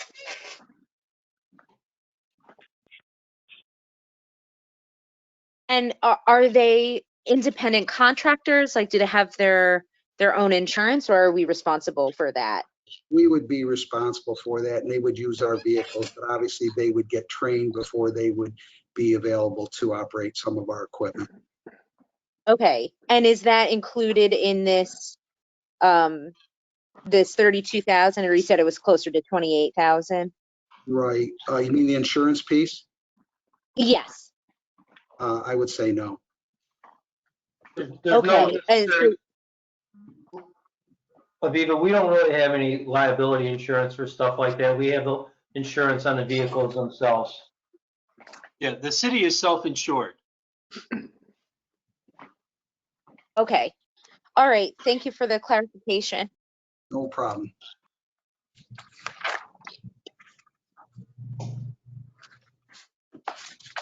Okay, does anybody have any other questions on the general fund portion of John's presentation? I'd like to take a motion to move pages 33 through 39, 68 to 71, and the capital portion in 199 and 200 for the general portion of the DPW. So moved. Second. All in favor? Aye. Aye. Okay, Councilman Scaringi, motion, Councilwoman Resnitti seconded, and those pages are approved. I'd like to now officially open the refuse fund portion of John's presentation for DPW, pages 109 through 125. Go ahead, John. You had talked about having Chuck share some stuff with us on 109, I believe. Yes. So what we'll do is we'll have John start with page 114 through 116. Then I believe most of the other pages are mine. And Okay. I'll walk you through after that. So Okay. we have to start with page 114 first. Okay, thanks, Chuck. Okay, 114 deals with the sanitation and refuse disposal section. Again, personal services, no increases there. There's a contingency out there for 1 MEO, that's a motor equipment operator, and 3 street maintainers. And so those became available as a result of retired, people left the area, and a termination. As far as overtime, I'm going to reduce that number by about 10,000.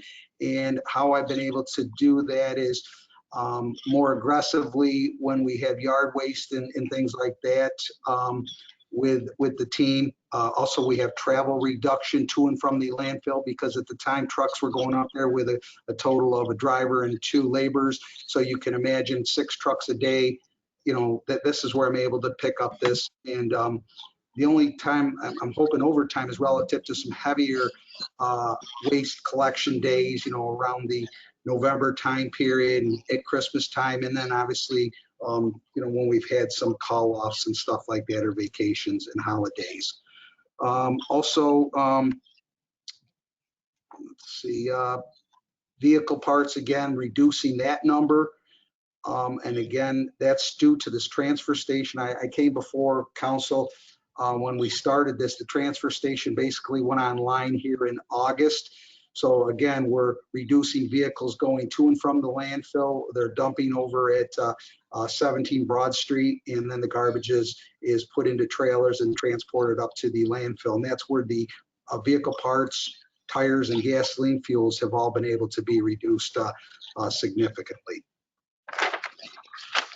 If you go to page 115, the repairs and maintenance, that's been able to be reduced too. And that repair line is basically just utilized for outsourced services when maybe we can't do something in-house, such as transmission work, some type of motor work, etc. The big one that we need to look at though is the tipping fee. This is something that's jumped up drastically, and it's the majority of it is in our recycling fees. When I started here, it was roughly $45 a ton. Then they increased it in January to 60. They came back and increased it in February, which I know we discussed with council. It's now $80 a ton. Bert Adams has not ruled out increases for next year. We're trying to work closely with him, Chuck and myself, about how we can help reduce that. I think it's going to be more education for city patrons relative to recyclables. What they're actually putting in there is actually what Bert Adams is saying is driving up some of the costs. So that's a tough one right now, but that has increased. And our tipping fee for the landfill right now is still at $45 a ton, which is for our trash. So those are ones that we're concerned about. Obviously, we want to go to the capital funds now on 187. Can I ask a question about the, sorry. I'm sorry, go ahead. It's Joe Burns, John. Hi, how are you? Joe, how are you? Good. The recyclables, you're saying educate people on the recyclables. What was that? Yeah, Joe, what we found out in Chuck's conversation of mine with Bert Adams is some of the things that it's driving, when I say tonnage, that, you know, how heavy these loads are that Adams is, when we drop it and then they transition them up to out of state or wherever they're taking them, is they're finding that some things are getting thrown into these recycling things that maybe really shouldn't. So, you know, we at DPW are trying to do the best we can, but I think it's going to be more of an educational thing, working with Bert Adams to find these items that are adding to these tonnages, and then basically going out on a campaign, a communication campaign, you know, with the media, et cetera, to see these will no longer be accepted. You know, they've got to do a better job, you know, making sure they're not combined. With the general public, so we'd have to educate the general public when they take their garbage out. Well, as far as, yes, the recycling, what we're going to take and what we're not going to take. You know, recycling used to be profitable. Unfortunately, now it's no longer profitable. It's costing us a lot of money. I see. Like, Joe, give me an example. Those old plastic bags, people used to throw them in the recycling thing. That was just a detriment to trying to recycle them. It would plug up all the machines. Some of the other problems they have is people bury in garbage in the recyclables. And when we take them, we throw them into the recyclable bin. But when they get to the recycler, they have garbage to deal with, which causes all kinds of problems. So you have to figure out a way to educate the public and probably start finding them when they do things like that. This is Councilwoman Riley. Go ahead. Sorry, were you done, Joe? Yes. Okay, thank you. Hi, John. How are you? Hi, Angela. How are you? Good, good.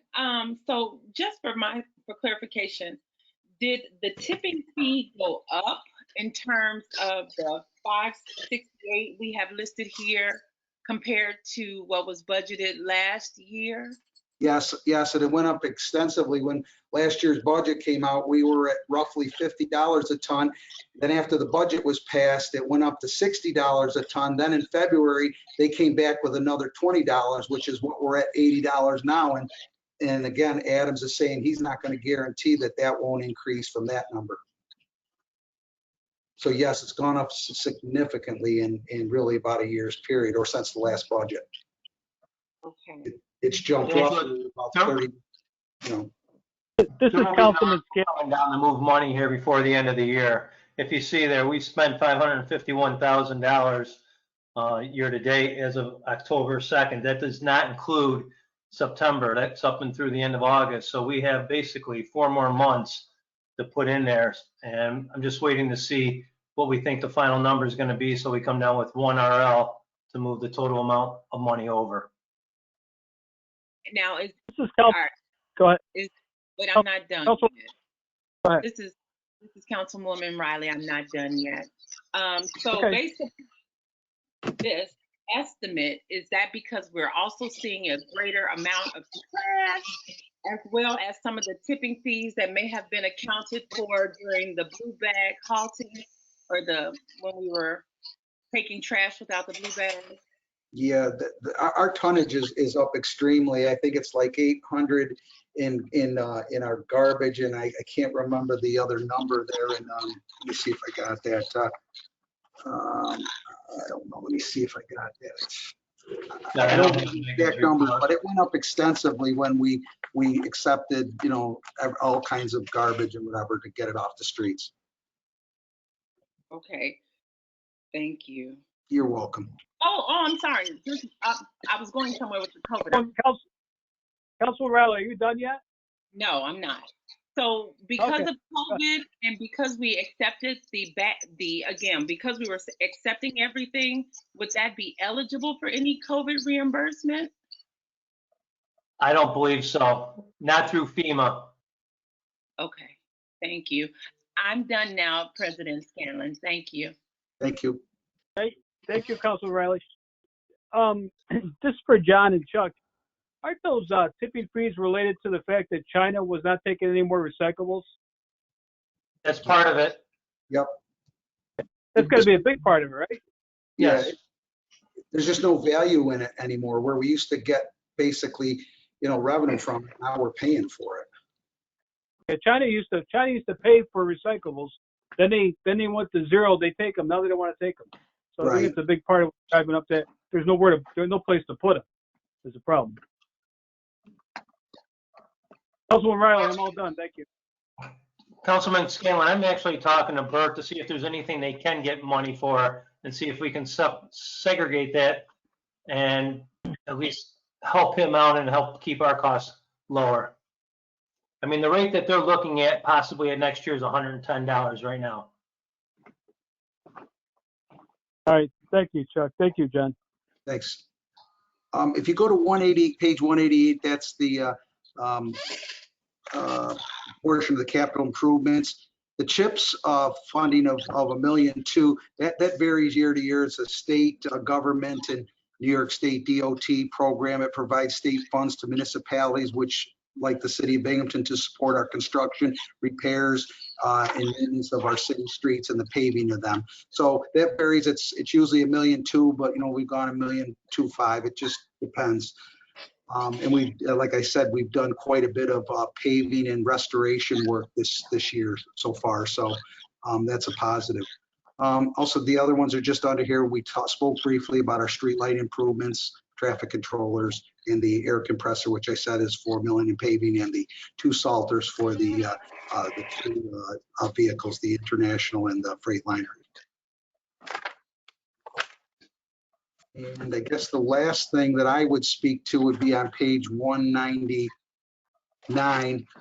It's our capital improvement plan. I will say there was a large number of items that we had on here originally. I met with Chuck and the mayor, and understanding the economics, COVID, and budgetary conditions, I really tried to stay focused on any just minimal procurement purchases and recommendations. So the ones that I stayed with was, I originally had 4 of the International 4x4s. They're the smaller trucks that obviously the street maintainers can use, and they get up a lot of our smaller street. I'm going to use them for tandem plowing this year.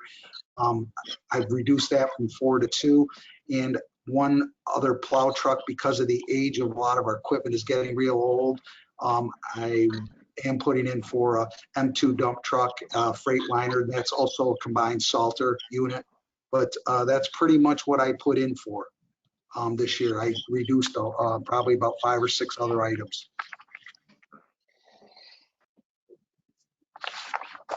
So we can go back to page 117, Phil? Well, I have a question. Go ahead. Riley, before we move. Go ahead. Can you tell me the longevity of the dump trucks and the small trucks you mentioned, John? About how long do they last? Well, it depends. I've tried to come up with a process since I've been here just not quite a year. I'd say they're probably, if they're driven regularly, they're probably, if we can get 6 strong years, that's good. But what I'm trying to do is take our better vehicles and basically I've cleaned out the storage space at the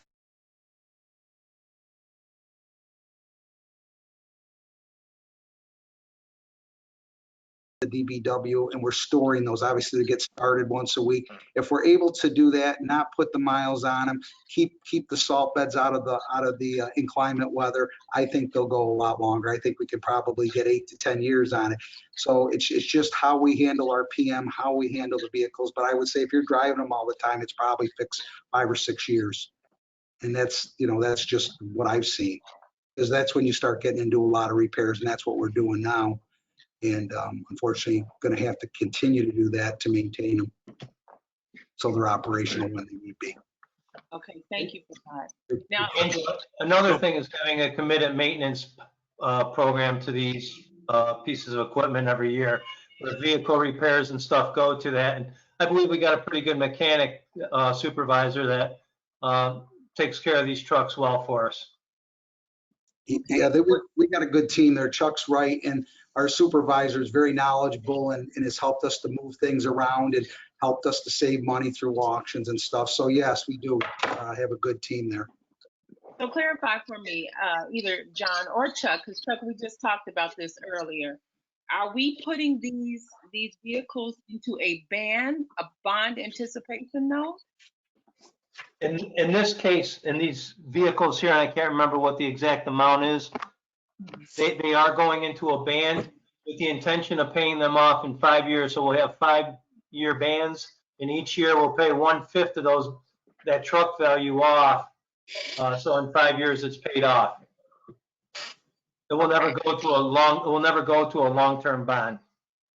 Okay, thank you for clarifying. Thank you, John. Okay, go back to page 117, Phil. We are right there. Yep.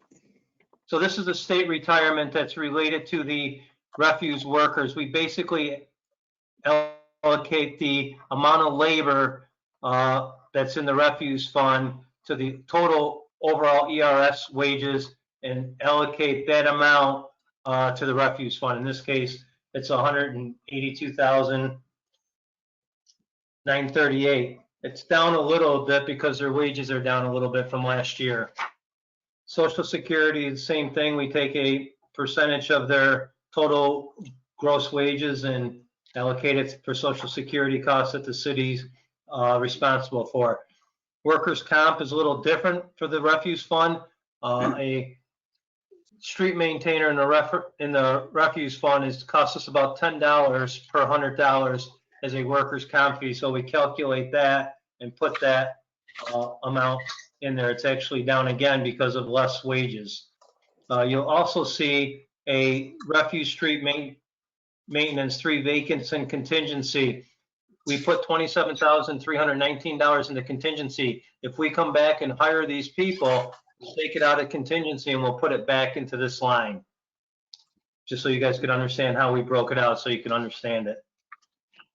Unemployment insurance, we do not anticipate any unemployment insurance in the refuse department. Same with disability insurance and the health insurance for the refuse is everything runs through the Teamsters Union. And these are the estimated cost of the premiums. I have some contingency in there. What the cost is for the retirees under 65, the retirees over 65, and what their contributions are. And then other employee benefits, we put a minus $25,000 into the salary adjustment line. That is every year we usually are short hiring garbage or street sanitators, street maintainers for any length of time, and I'm confident that we'll get that $25,000 back throughout the year. I reduced it from 50,000 last year because we do have those 4 vacant positions in contingency. On anticipation notes, we got budgeted $80,000. That's to pay part of the ban that I have out there on a garbage truck. and the interest associated with that. Transfer to capital fund is nothing for this year. So I think that takes care of all the expenses.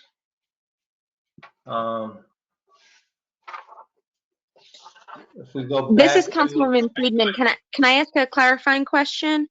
Sure.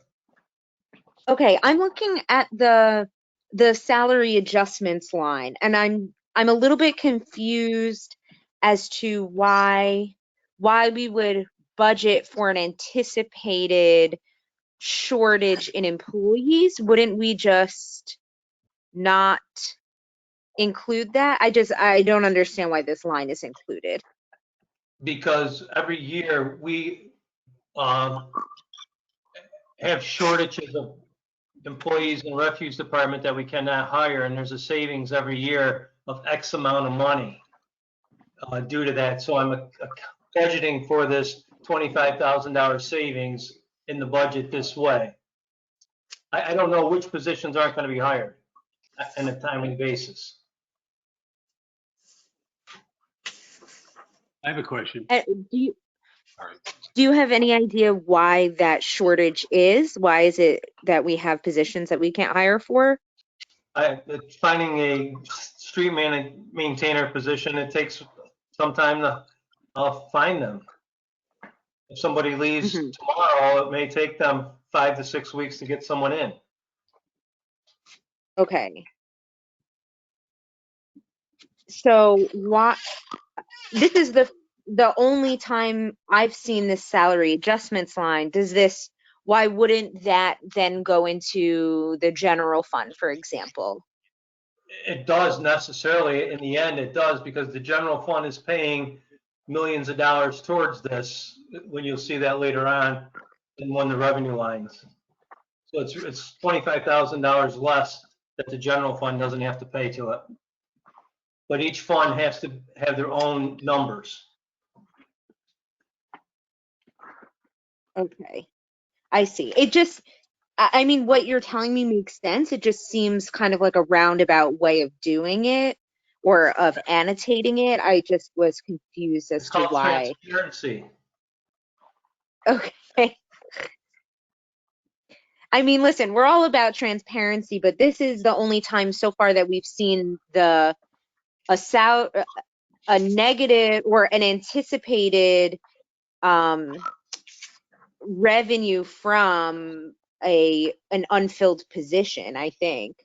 Well, So no, if you look at the 50,000 there from last year, we came down to you, I think, in March or April and asked you to move that 50,000 out of there for that reason, that we had savings of over $50,000 at that time period.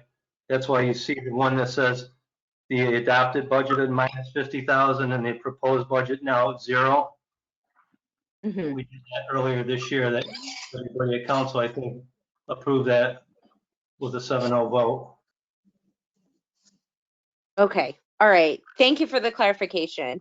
In the general fund last year, it was $100,000, but we did not do anything this year with it because of all the money in contingency. Chuck, I have a question. Okay. Bill Burns, the state retirement fund, which we pay into with these employees, I understand is tied to the stock market. The stock market has made quite a comeback, I must say, from the low COVID. I'm wondering where we stand on it. Did we break even this year on that, or did we get an increase in our payment? Actually, for what we got to pay in December, we're actually saving a little bit of money. Okay. Okay, not a lot. Okay, thank you. Councilman Burns, it's a rolling 5-year average, and they pick a date each year. So actually, this year, the date was towards the end of March when the stock market was very low. It's not a rolling average. That makes sense? Yes. So again, it'll be this March then when it comes up again? I think it's the end of March. Yes, it's the end of March. At the end of March. That's whatever it is then, that's what gets added to the 5-year average. Okay, thank you. And just Joe, let me clarify something so everybody understands this. We got to make a retirement payment in December or February. By making the payment in December, you save like 10%. Those salaries are based off of April 2019 to March 2020. So whatever the salaries are and what the stock market is, that's the time period that they look at. And then you have to make them whole basically a year later.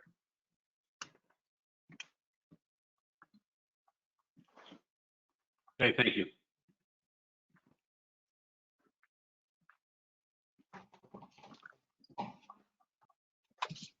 Aviva, is that all you had on that one?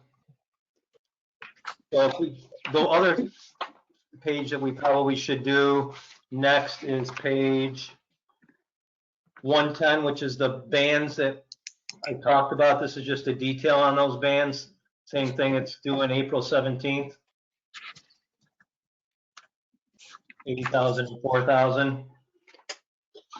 And then we'll skip to page 111, 112. These are the revenues associated with it. Each one of these funds need to be zeroed out one way or the other, either with some type of revenue items, with fund balance, fund transfers and things of that nature. So what we have here is the first line is the public works charges. We're hopeful to get in $80,000 or $75,000 next year. This year we're up to 83,000. But that number really varies year to year. And that's like if someone leaves their garbage out on the street, DPW will send them an invoice to, for whatever the charge is for what they left out there. Refuse and garbage charges, these are from the sale of bags. We're certainly a little bit lower this year and anticipated because we didn't charge for a couple months. But we're still anticipating that number to come in about 1.15 next year. And lastly, if you look at the very bottom line, interfund transfers, this is the amount of money that the property taxes pay towards the refuse fund to pick up the garbage. So if people tell you that the bags are paying for the garbage pickup, that's wrong. Okay, they're paying for basically 1.1 million. The total cost of the garbage is 3.7 million, and 2.5 million of that is coming from taxes.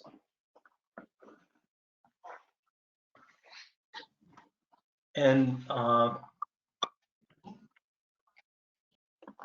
does anybody have any questions on the revenue?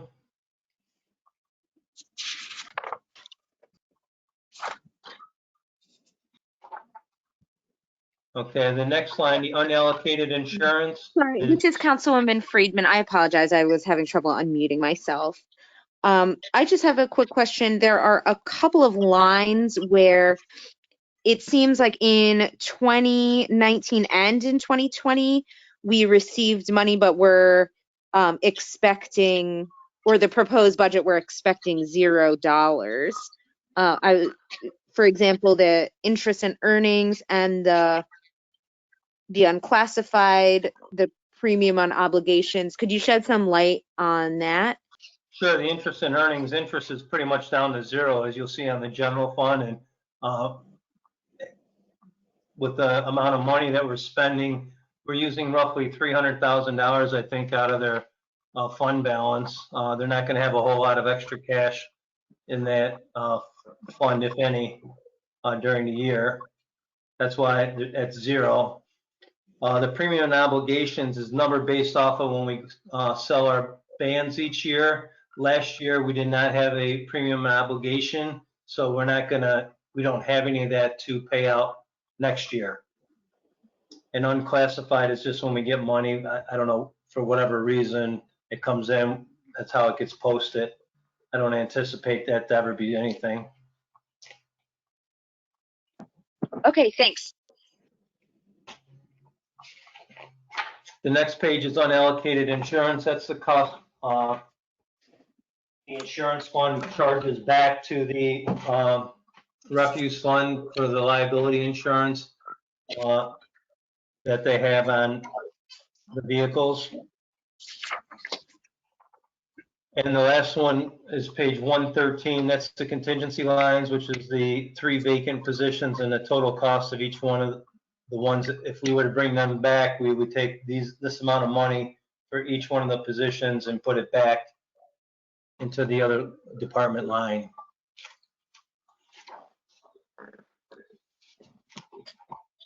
That's a good example of what you're going to see in the general fund for all the other vacant positions that we are funding in contingency when we get to the general fund.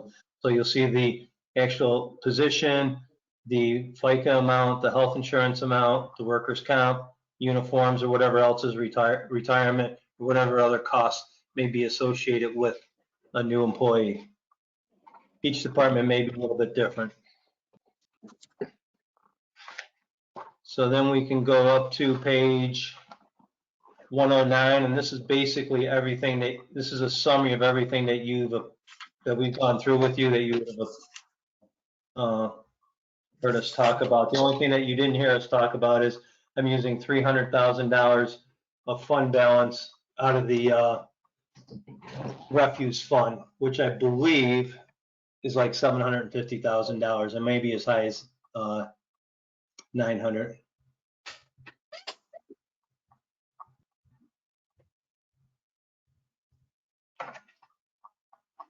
Okay, I like that summary. I like the way that's presented. That's good.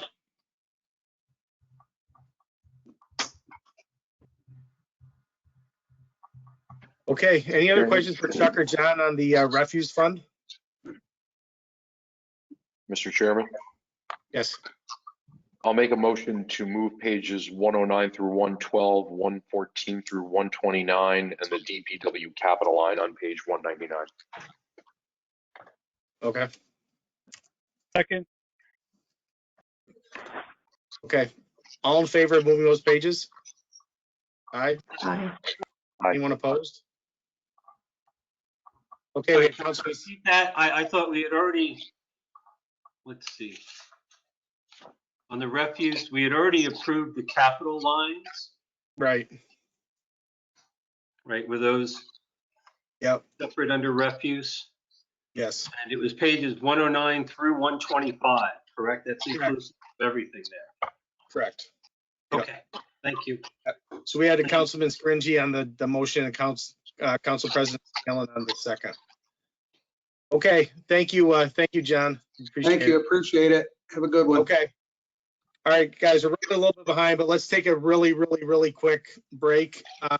If Lee and Grace are going to leave the line open so we don't get messed up like last night. So if you want to mute your own line for the couple minutes till you come back, that we'd appreciate that, because he's going to leave. He's not going to do the mute on his end. We're going to mute on our end. Okay. Mr. Chair, I have a question, maybe just for Mr. Shaker before we move. Are you still there, Chuck? Yes, I am, Angela. And the refuse fund balance was $975,000 at the end of last year. 970. Okay. Now, you see how we had the contingency line in the refuge with the employees and the insurance, but we didn't have that for fire. Will we be seeing that for Yes, refuge? you do have it. If you go, let me give you the page number. It isn't a page. It's not by itself. It's with everybody else. It's on. Yeah. I saw it with everyone else, but I didn't see it lumped with the fire budget like this one. 40 something. It's not, because they're part of the general fund, the firefighters, so they're all part of A19. If you go to page 47. Yes, I have that.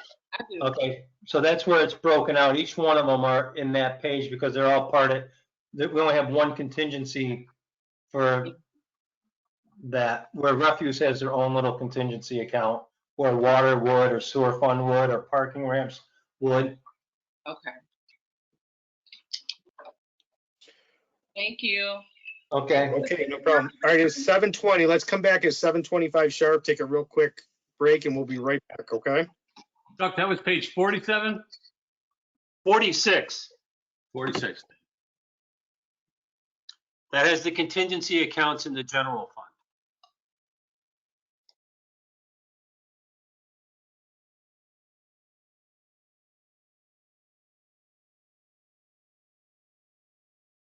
Ken, excuse me, 46 is the contingency for the fuel and utilities and just general.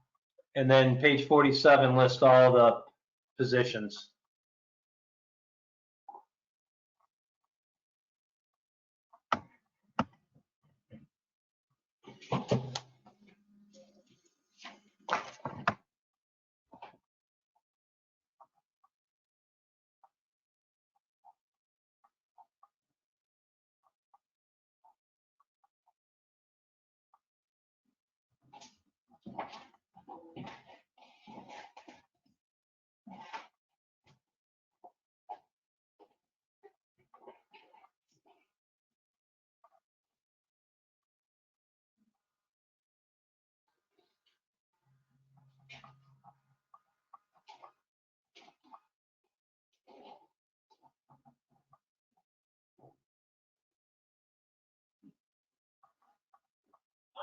There. A lot of fun, huh?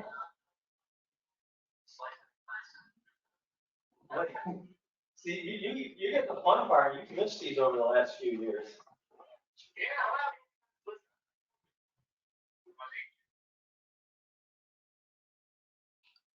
A reminder to people that if your mics are on, people can hear you.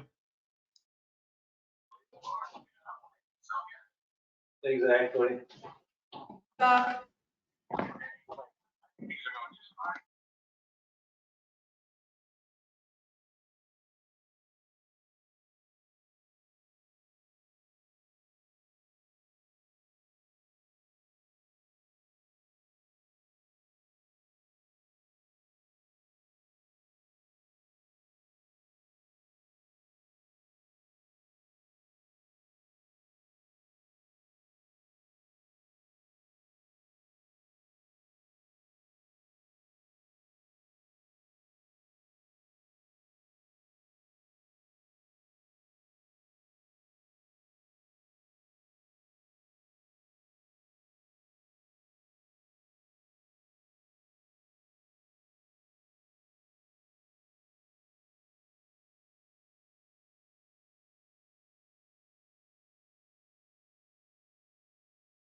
Was 7:25 the return time? I believe so. I'm here. Okay, how are you, Gio? I'm good. How are you? I'm good. I can't complain. I rushed back, so.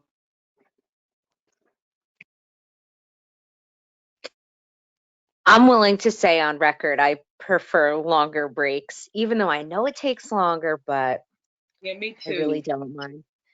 I had Because it, contracts and they left, I guess, without telling me. So I went to check on them in the dark.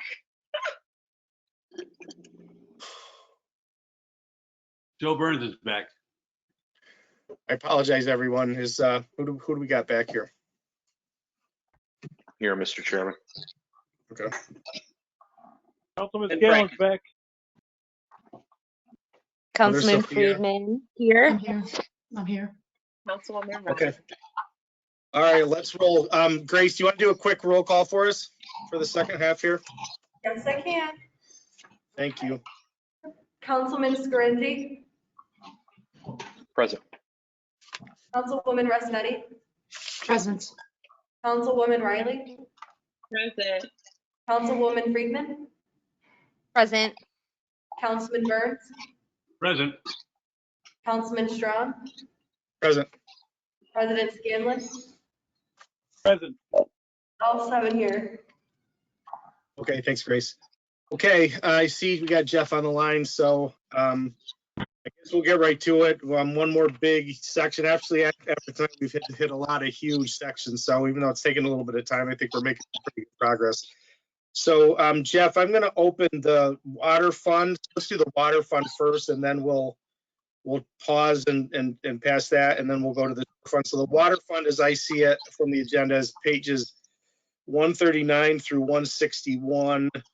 And then there's a capital section on 199 and a fee schedule section that's included within pages 202, 209 for the water fund. So I'd like to open those pages.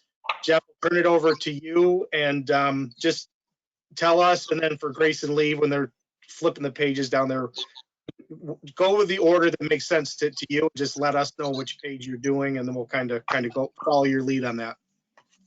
All right, Jeff, why don't you start on 145? Yep, that's what I had. Perfect, 145. Okay. For those of you who don't know me, which is probably most of you, I'm Jeff Kruger, Superintendent of Water and Sewer. I started the job in January. Took over for Joe Yanezi. Our proposed budget, we're going to start right now. Personal services, superintendent, administrative assistant, dispatcher, and general equipment mechanic. Those two positions we pay partial along with the sewer department for services rendered to our department. As far as the dispatcher goes, a lot of overtime calls are generated from our call outs. General equipment mechanic, we pay partial for the salary of one of the mechanics down there. No overtime budget in 8310. Equipment is basic. Accounting, collection, information, engineering, court counsel, water sewer network, communications. Those are all funds that we pay out to other departments for services rendered. Office supplies, printing and mailing, telephone, internet, fax, professional services. Professional services is a pretty big line. We did decrease it. It covers a lot. Our outside testing, all the water that we make and provide has to be tested by an independent laboratory as well as our internal laboratory. So New York State, the EPA, they have a lot of testing parameters that have to be followed each and every year. A lot of this money out of professional services goes towards that. Others go to professional contracts. We have a lot of sensitive equipment that does very specialized reading. This equipment has to be serviced by the company that manufactures it. That covers a lot of the professional services line. Office equipment lease, travel and training for 8310. That's my training line. I have to maintain my license. I have to attend X amount of classes each year to maintain the license that I hold. Dues and fees, AWWA membership, which gives us a slightly decreased price in training sessions for me and the other members of our staff. Page 147, 8330. We were able to remove one position as a water treatment plant operator. We restructured how the water treatment plant operators man this facility 24 hours a day, 7 days a week. We're going from 9 to 8 operators to accomplish the task. COVID put us into a different way of doing things, trying to separate everyone. So we realized some things that we hadn't looked at before. So it gave us the ability to actually change our staffing around and go from 9 to 8 operators to fully cover all of our shifts. Overtime, the entire staff, water and sewer, has been absolutely phenomenal with controlling and helping to control this number. It's not just me saying it, it's these guys doing a little bit extra. It's these guys, not calling in that one time. It's a huge team effort, and I'm really proud of my guys for stepping up and getting overtime knocked down when we were asked to. It's a big deal to me when I see them, step up like this. Toolboxes, equipment, small stuff, generator operating supplies. A lot of our blanket POs come out of this line so that we can quickly purchase the things that we need to keep going. Lubricants, it just wasn't being used for lubricants. There was no reason to fund it. Spare parts is that. Next big line is chemicals. This includes all the chemicals it takes to treat water. It's a pretty big number. The proposed budget is going to be pretty tight because we are expecting different price hikes from multiple companies, also due to COVID and everything else and the increased costs of doing business. Uniforms is contractual, protective clothing. At the end of the year, we usually purchase, extra gloves, aprons, face shields, goggles, things like that for dealing with some of the chemicals. Clothing allowance is contractual. Gas and heat, running furnaces in multiple pump stations and this building. Electricity, something's constantly running here. These pumps, the largest pump we have is a 500 horsepower. You're dealing with a lot of electricity. The 310 proposed is going to cut it pretty tight. We're going to see how that works out. We're pretty confident about that number, but it is cutting it pretty tight. Elevator repair service is something we do. Building equipment improvement. We use our furnace contract, comes out of this, to have a local furnace company come in and do some of the service. Wastewater processing fee. This is a big one. This fund line winds up going back to the joint sewage treatment plant. When we take water out of the river, it is incredibly turbid. There's stuff in it that we have to remove. That sludge that's formed from that removal has to be dealt with. So this is where this line comes in. We send that sludge directly to the sewage treatment plant, and they work their magic on it and process it, dry it, and send it to the landfill. We are charged for that service. State permit and fees, speedies, which is a DEC permit, travel and training for the full staff. Everybody who is here has a license to treat water through New York State, and they have to maintain that license by going to X amount of courses every year. It's mandatory. 8340, Water transit distribution, page 149. In this budget, we were able to unfund 2 laborer positions. They weren't filled, and we didn't have an absolute need for them right now. Overtime, again, the same thing. If you look at the expended overtime number, it's pretty impressive for what it is, but we still have some colder weather and main breaks and that such will come out of this number. We're still doing everything we can to keep it pretty low. Tools, generator operating supplies, pretty much the same. Vehicle parts, tires, gasoline, fuel. We have a lot of equipment out there. It is getting older, so vehicle repair parts is going to cost what it's going to cost. Tires are a constant. Gasoline and fuel is what it is. Lubricants, meter repair and parts. Just some of the simplest things, the fittings that attach to the plumbing that allow you to screw a meter in place.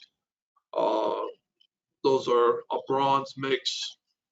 They're $15 to $20 a piece. You need 2 of them for every meter in every house. We internally replace about 700 meters a year, and it keeps going. Building grounds and distribution, whatever needs we have around the yard, things like that. Hydrant repair, parts to replace on the hydrant. We also scrap all the old hydrants and we'll strip them for any usable parts. Construction materials, everything we do when we dig a hole. The stone that goes back in, removal of the old dirt, blacktop, sandstone, you name it, depending on what we're putting in. Certain things have to be bedded in certain ways when we put them back in the ground. That line covers that. Uniforms is contractual, protective clothing. Again, usually at the end of the year, we'll buy some extra stuff to have it on hand. Clothing allowance, contractual. Gas, heat is taken care of out of this budget. Professional services, leak detection services. We are just getting into this acoustic finding leaks by just the sound, using a hydrophone and different devices. We're finding out it's more of an art form than an easily learned task. So we still, when we get into trouble, we still depend on outside services to provide faster and better location than we're capable of doing. We'll mirror them and try to learn from what they're doing so that we're getting better and better at this as time goes on. Equipment lease and rental could be a big pump, could be specialized jackhammer fitting. It could be anything on that. Equipment repairs, maintenance, dropped it down a little bit. Travel and training, same thing. All my guys in the distribution department strive for their D license, and they have required courses they must take to maintain their licensing. 151 is retirement. Jeff, 151 through 156 are the same as what I explained in the refuse department, based off of allocation of employees' wages and things of that nature. Okay.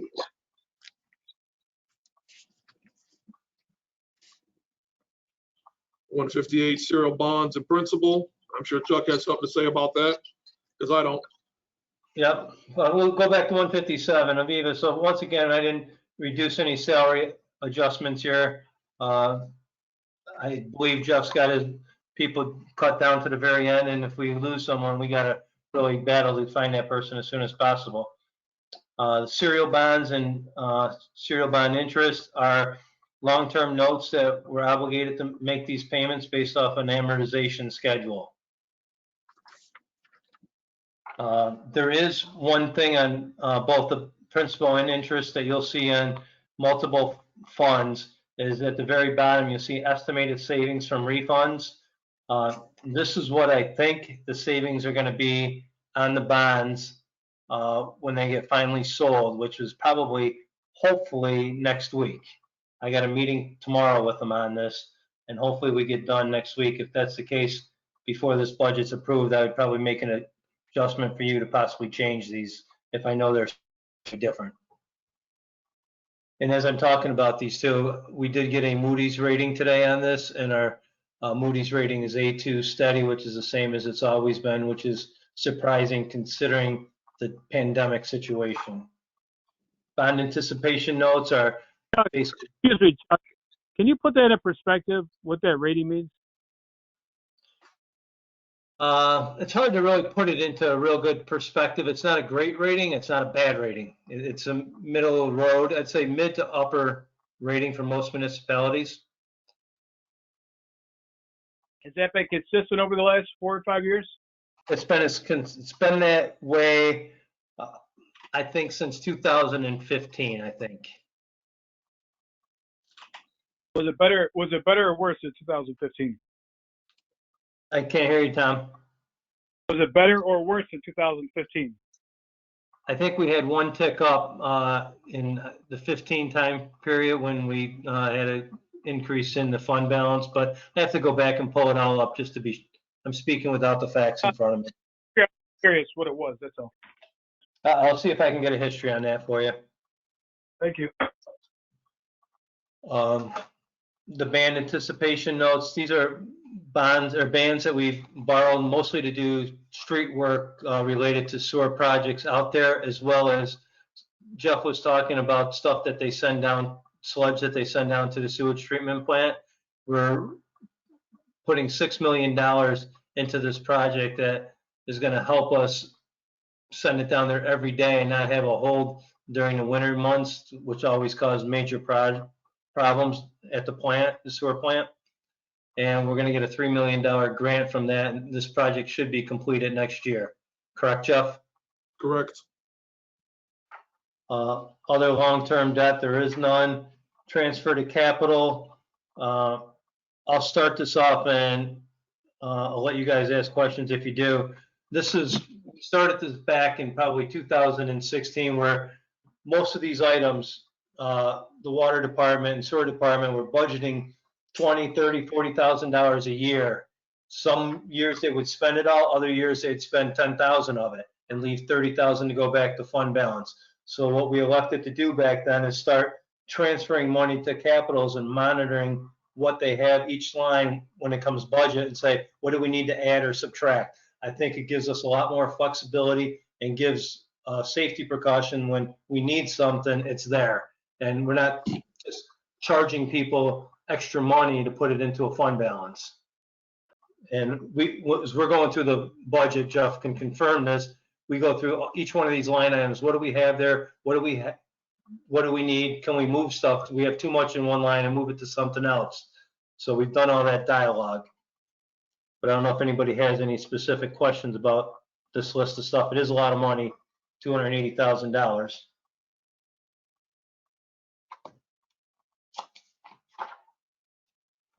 So that takes care of the expenses. I think we can jump back to page 143 is the unallocated insurance. It's the same thing that I mentioned on the refuse fund. We allocate insurances out to the different funds. Contingency account, we do not have anything in the contingency account for them. If you go to page 141, this is all the bond issuances and when they're due to make payments. Most of them have two. One, usually the first one is a principal and interest payment. The second one is strictly an interest payment. Tells you the years that the bonds went into account and when they expire. So then we can go to page 142. With 142, it's related to the revenues. The revenues,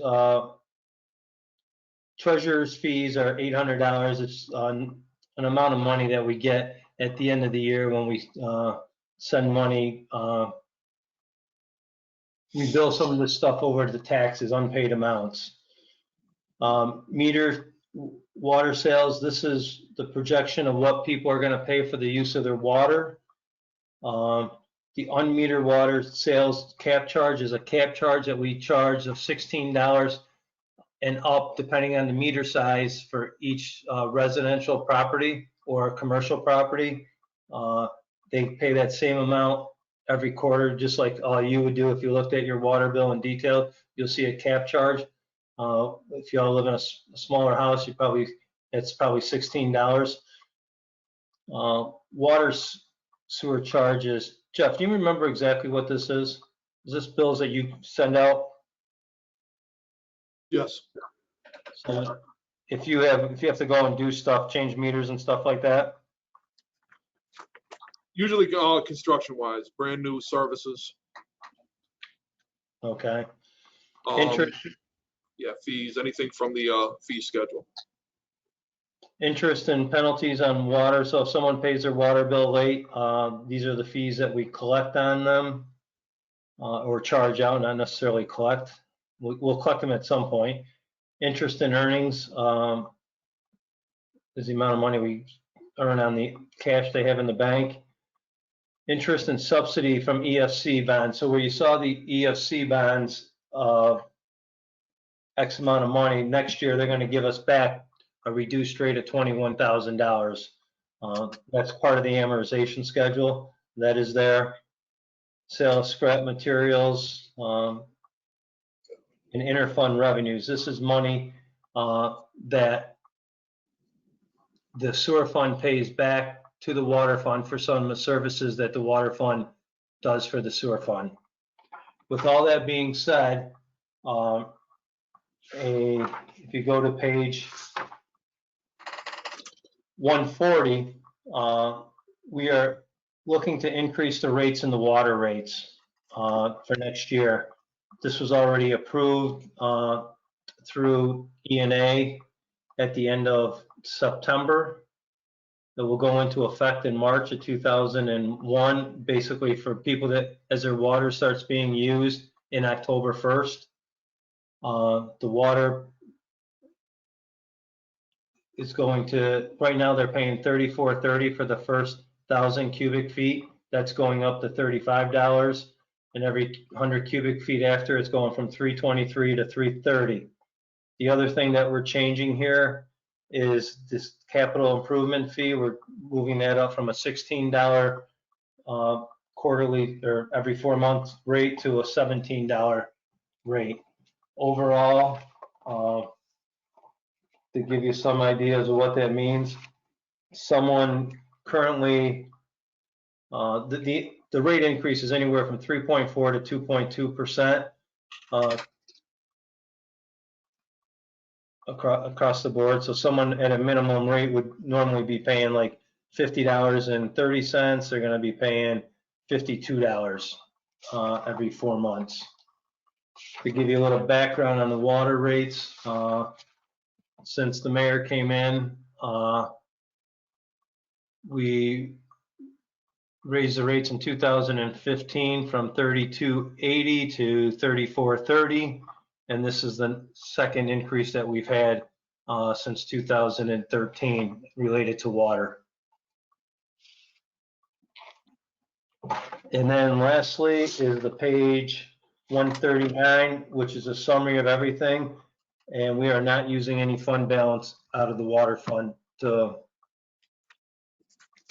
balance this year.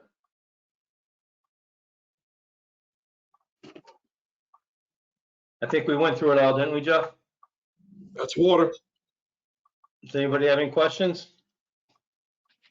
Yeah, Councilman Burns, I have a question. The sludge, because we own the, well, we own part of it, the majority of the sewage treatment plant. I mean, is that a discounted price or are they, I mean? I've tried. Yeah. It's there's a structured fee that they have to pay. The equipment they use has wear and tear and maintenance. The sludge we send them doesn't help their process in any way, shape, or form. They also have to deal with it in different areas, like the digesters. I've asked for many discounts, but the price they are charging us, I believe, to be as fair as possible, considering what they have to deal with that we send them. So the answer to that question, and I agree with everything Jeff said, is it's a formula-based thing that was generated by an engineering firm based off of the turbidity that is in the river during the month. And the rate that they actually charge us is based off of their actual budget. So it's whatever their budget is, if that goes up, we get charged more. If it goes down, we get charged less as a dollar rate. But the turbidity has probably more effect on it than the actual dollar value. So if we have a lot of rainstorms, the river's very dark and a lot of slush coming up through there, it's more expensive for us to do this. Okay. Now, just so everybody's aware, we're working on one system right now that I mentioned, 6 million with another 3 million in the grant money that we got. There is a possibility we can get another grant so we don't have to send this to them in the future. Okay. That isn't in place yet, but it's something that we're looking at. Nice. Okay, my other question would be emergency contingency money, like there's a water break in the winter, you know, do we just, how does that work? We have money in what you approved last night in engineering things where we have water and sewer line money. Okay. We can draw from that if we need to. Okay, thanks. We send out, every year we send out a request for what we call emergency repairs. And I think it's like usually about $400,000 that when we need it. Okay, thanks. This is Councilwoman Riley. I have a question.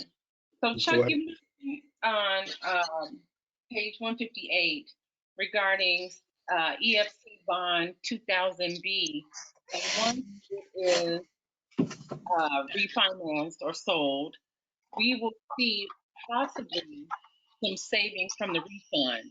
And that will then change the overall principal and interest, right?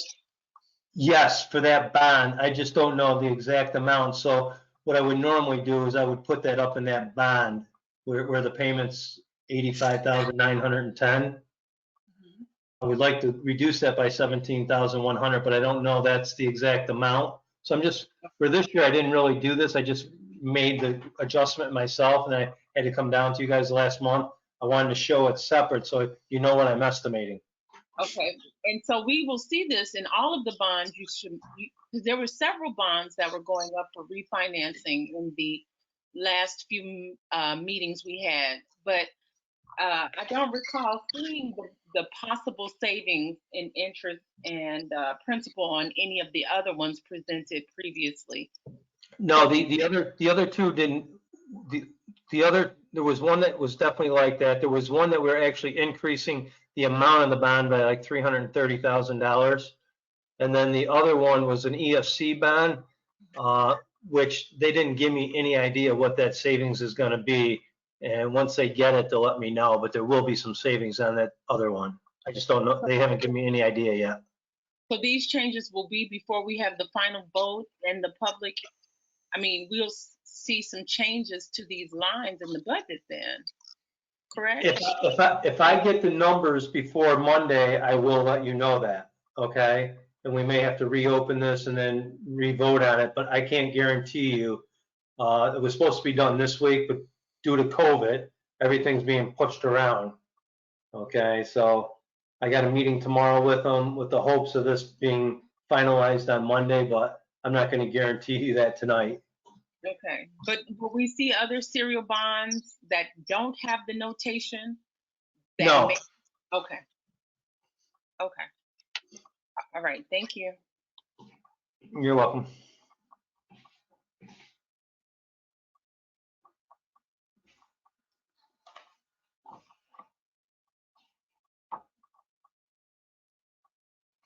Okay.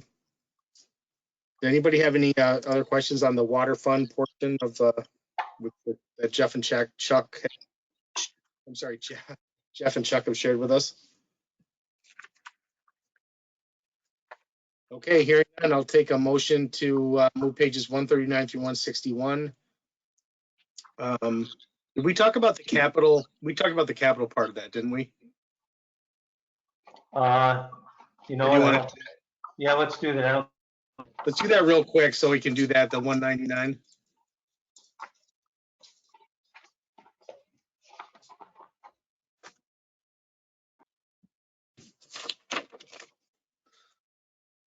You have the capital and the fees.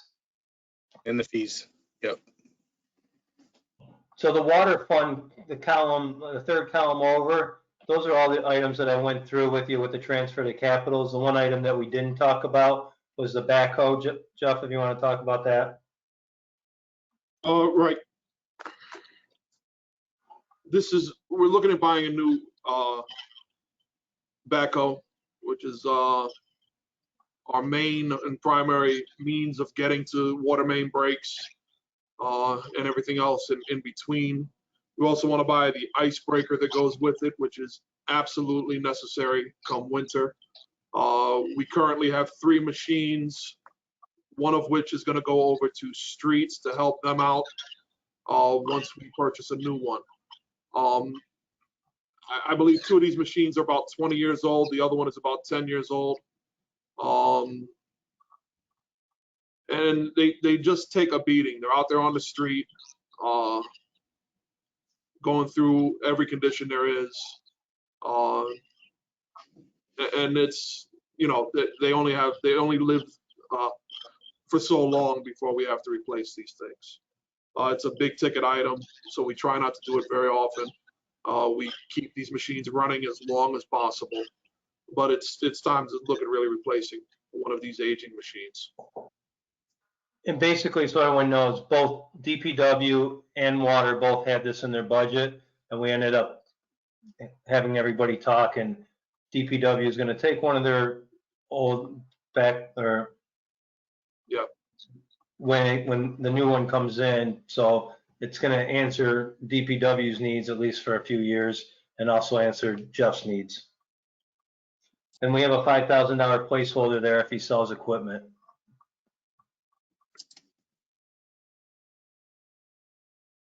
I think that's all you have in the water department for capital, right, Jeff?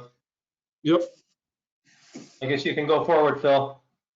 You touched on did you touch on all the fees and when you did the summary with the increase, the 2.2 to 3 point whatever percent?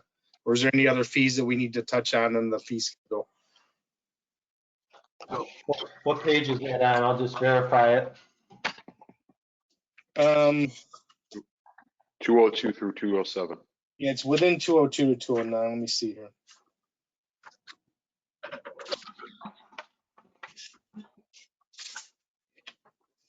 Clerk, fire engineering.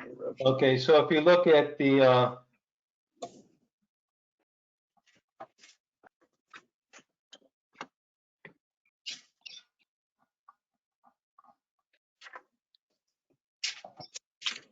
so if you go on page 208, it's like 208, yeah, 208.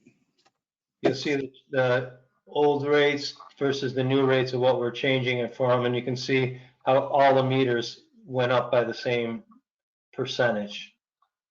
Okay. Okay. All right, I think we covered it. So if there's no more questions, I'll take a motion to move 139 to 161, the capital portion of I 199. have a question, actually. Go ahead. Thank you. This is Councilman Pittman. Thanks for being here. I was just wondering about that icebreaker. You said that you use it as long as possible. Can you give me an estimate of how long and stuff before it would be retired? No, I didn't hear much of what you said. There was a lot of distortion. Oh, I was wondering how long backhoe / icebreaker machines last before they have to be retired.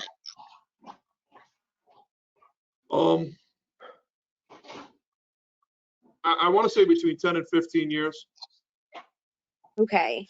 depending on how, so you get to that point where you're just you're throwing a lot of money into it to try to keep it running. Right, I gotcha. And I'm just asking because, it's a big ticket item that we have a ban for. Do we have any estimate of how long the bond would last for? This would probably be a 5-year. I'd pay it off in 5 years, as long if I was here for 5 years. Okay. All right, thanks.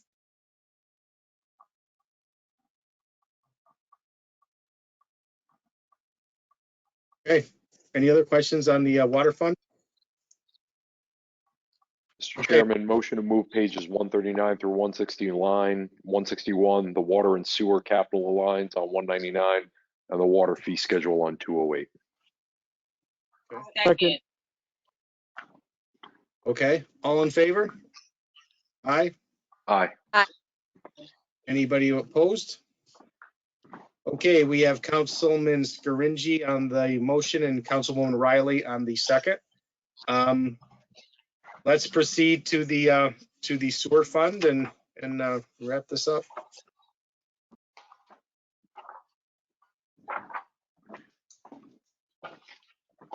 You want to go to 160? Do you want to start at 169 on this one, Ken? I think you want to start on 162.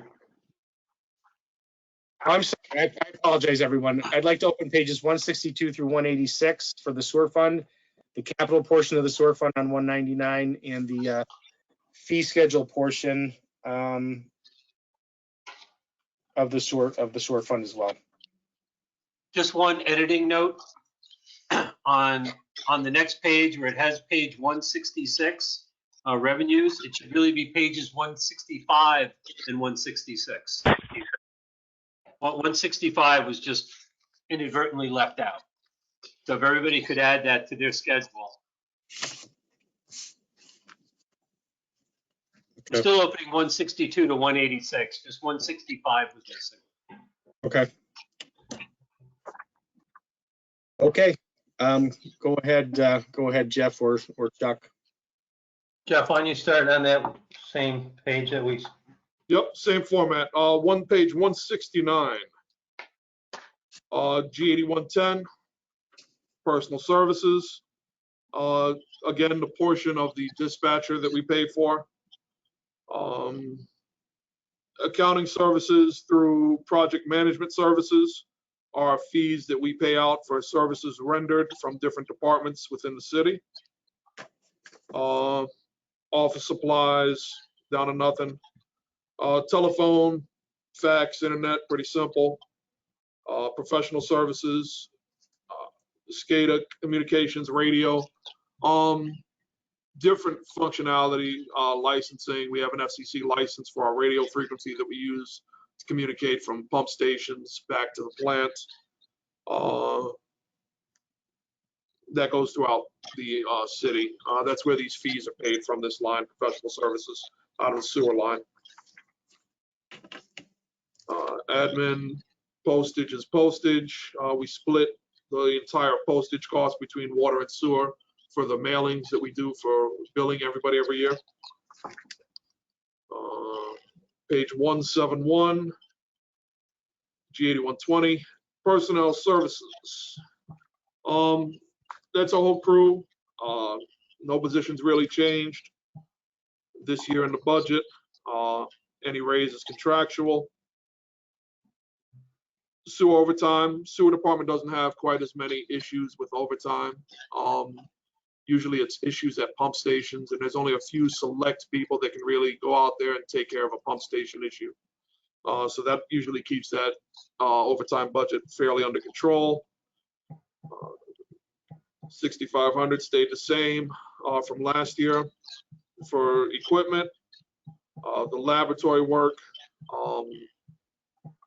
there's also laboratory work that's done for sewer overflows. That has to be paid for. That's out of this contractual line. General operating supplies is what it is. Vehicle parts, we got tires, gasoline, diesel fuel. Just costs that are always going to be there. Lubricants, they utilize the line a little bit fuller than we did on the water side. Building grounds improvements. Yeah, it's what are we doing around the place? Maintenance of the building, things like that. Construction materials, same as in water. What we use to fill holes back in. A lot of cement work for repositioning castings. All that comes out of there.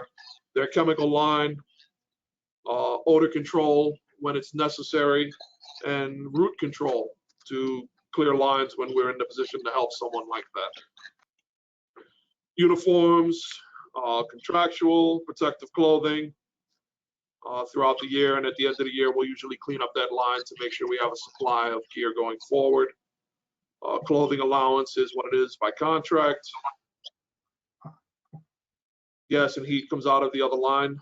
Electricity, we're talking 28 pump stations, and I think it's 11 CSOs, and that's the yearly price for all that.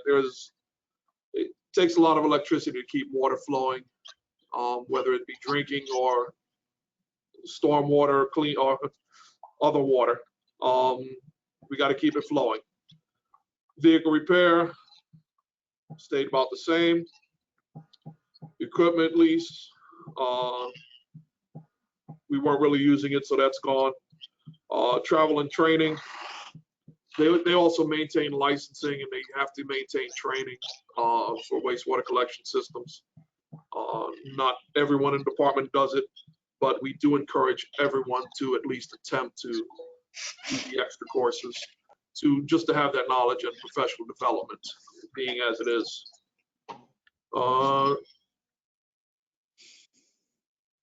Next one, 173 sewage treatment plant. That's. Just let me talk about that. Yep.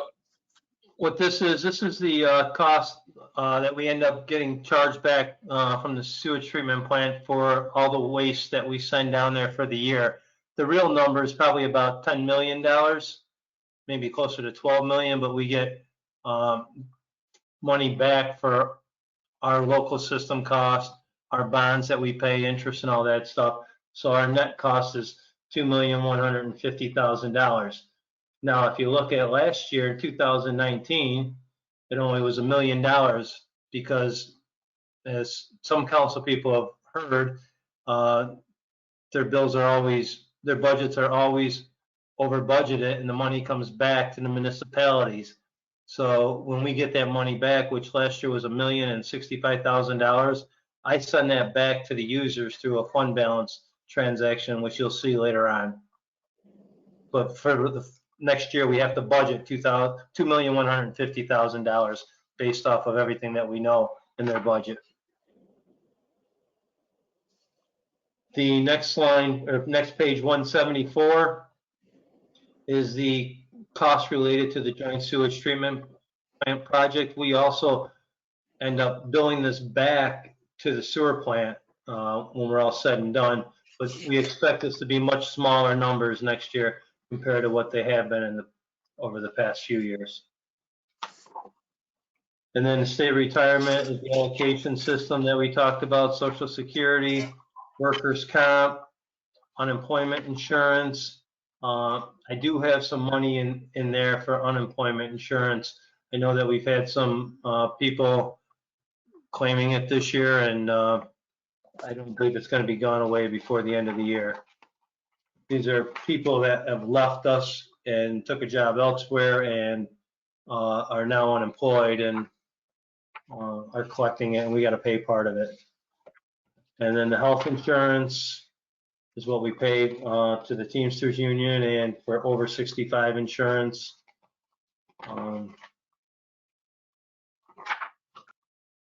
Serial bonds, same situation that we have a bunch of EFC bonds.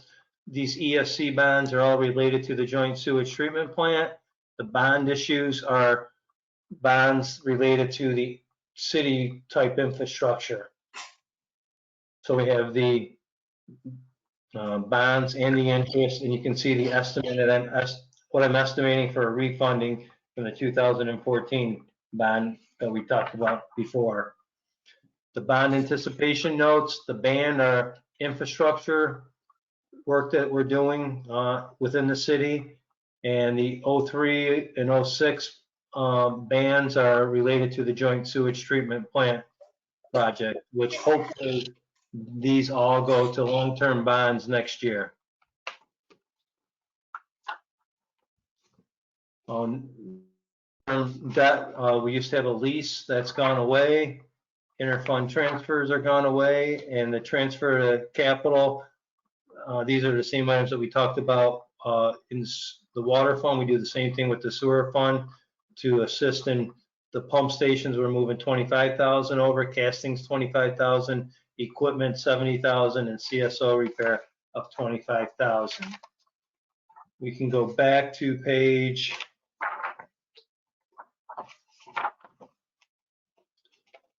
168 is the contingency page. There's nothing in there.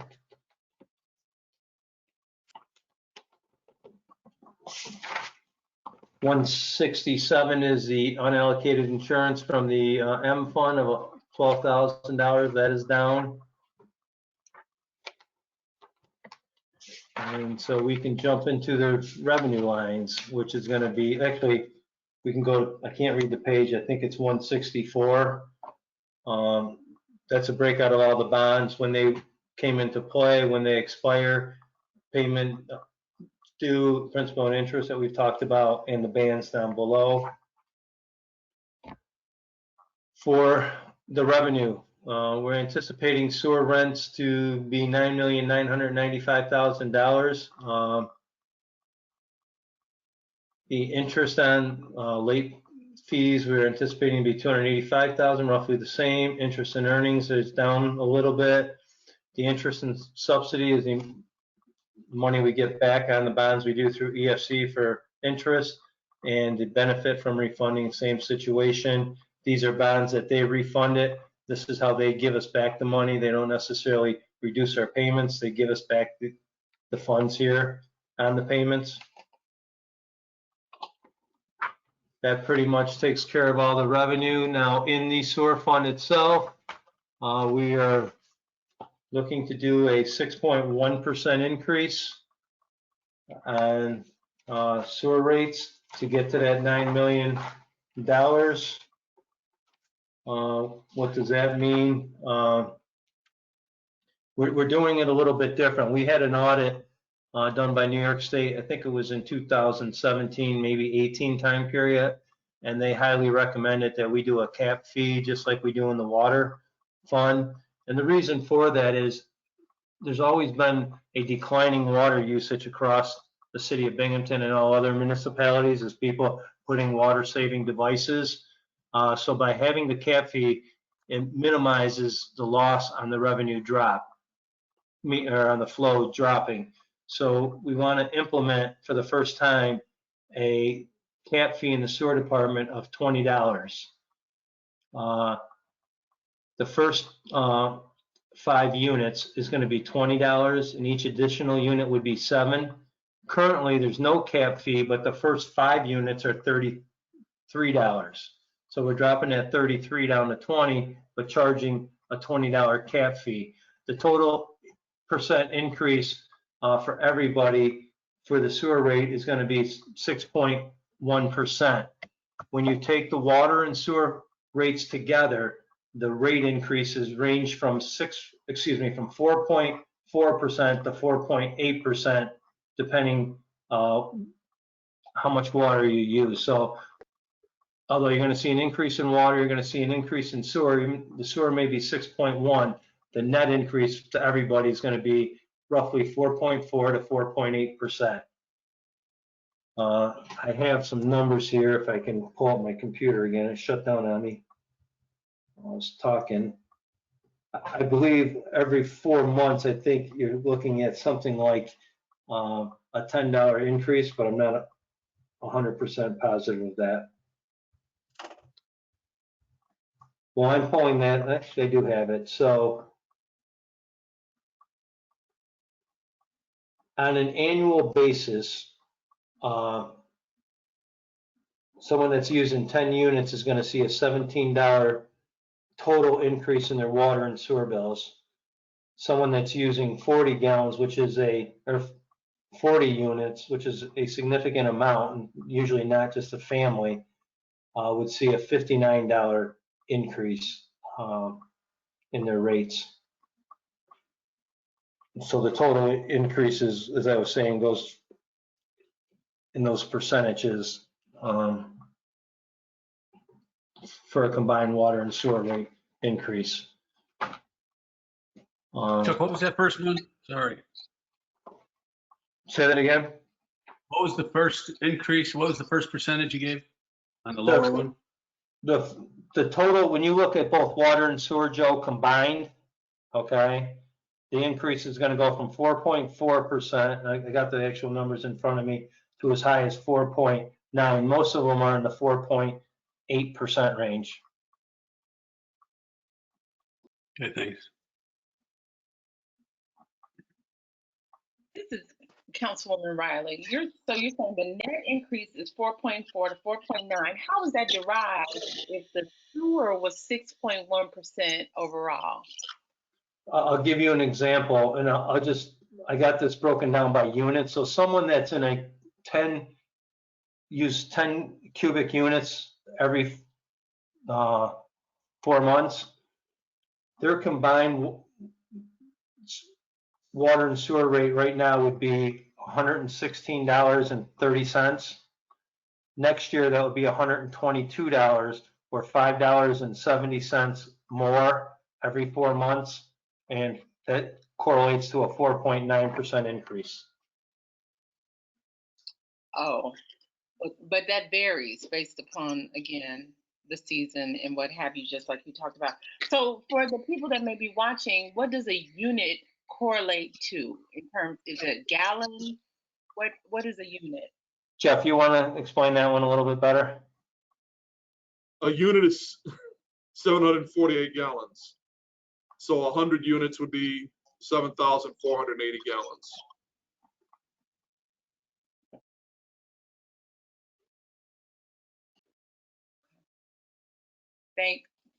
One more question though, and I know you're going to talk about this later, but you said because of the rebate from the joint sewage treatment, we would see very little change in terms of rate.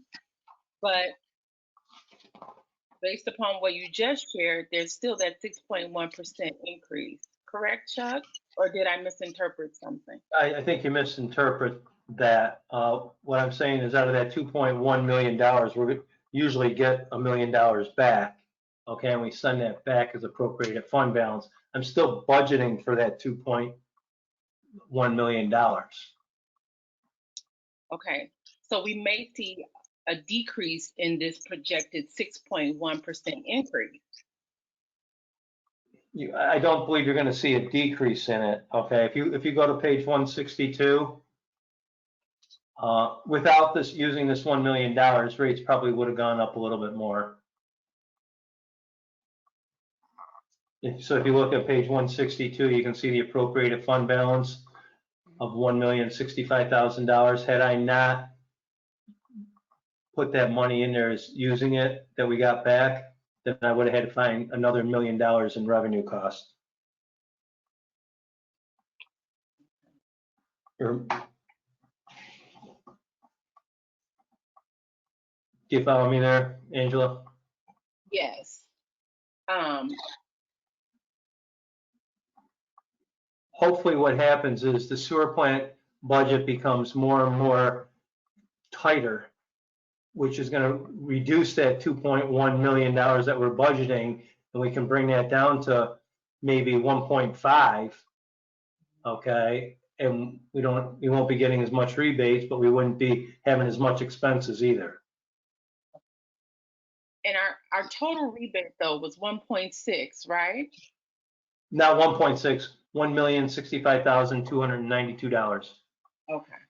So just as you have it here on the document. Yes, yep. Thanks.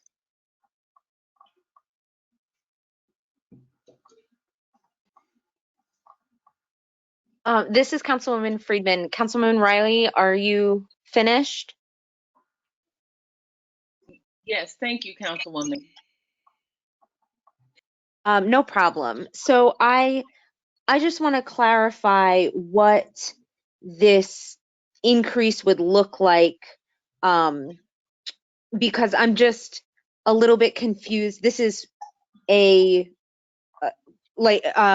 Chuck, the example that you gave, a $59 increase for someone who's using 40 units. That's annually or per month? What is the rate? Like, what does that translate to for? Let me give that to you. This is annually, so someone that uses 40 cubic units every 4 quarters, okay, or 120 cubic units a year, they would pay, in a water and sewer bill annually, they would pay $1,233.60 today. Next year, they're going to pay $1,293, or an increase of $59.40, which is a 4.82% increase. Okay, I see. So I apologize. So functionally, it's a 4.8% increase, and then where does that 6.1% increase fit in? That's just because you have a water fund and a sewer fund, the increase in the sewer fund side of the invoice is 6.1%. The increase on the water side is, I can't remember the exact numbers, 2.2 to 2.8% or something, 2.2 to 3.4%. Okay, so that's combined. When you get your bill, you don't get a bill from the water fund and a bill from the sewer fund. You get one combined bill. That one combined bill is going to look like roughly a 4.8% increase. Okay, I understand. All right, thank you.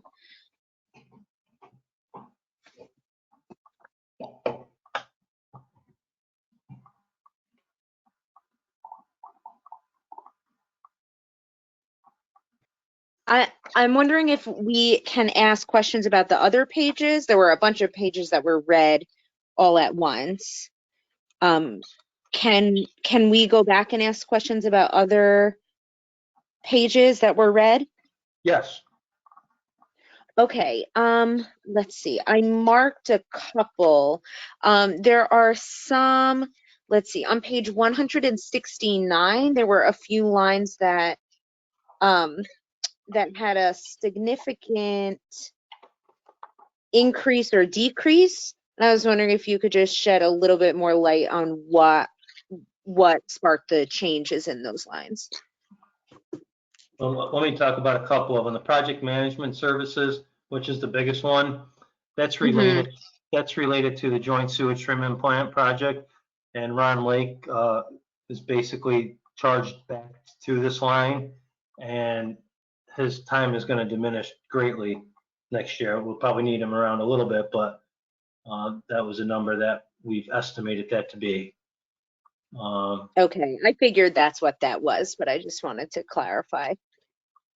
I don't know if any of the other ones are really that big. They're in and out $1,000 or $2,000 depending on.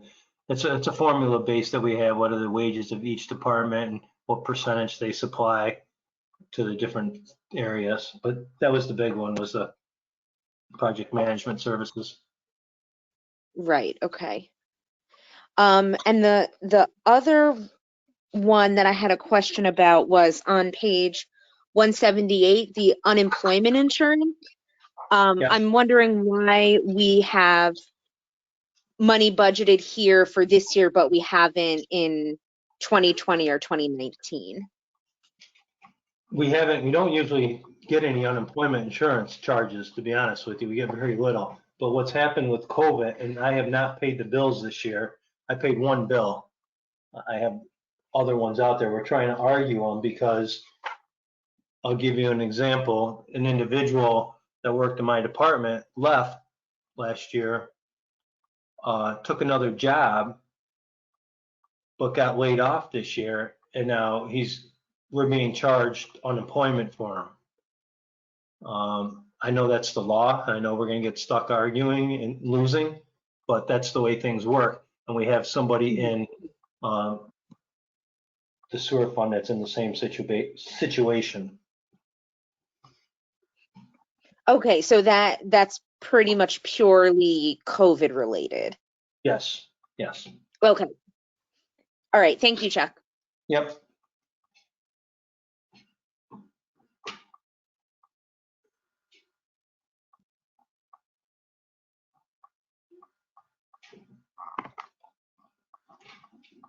Phil, we need anybody else have any questions?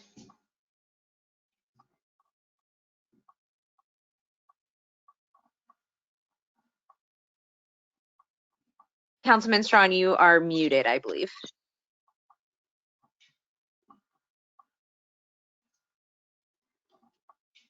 Sorry, everybody. My chair was squeaking pretty good when I was kind of sitting back a little bit, trying to stretch my back.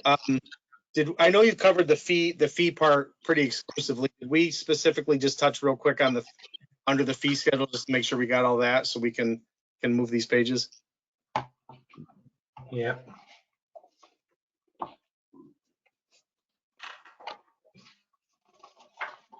Hey, Gio, are you awake out there? Very much so.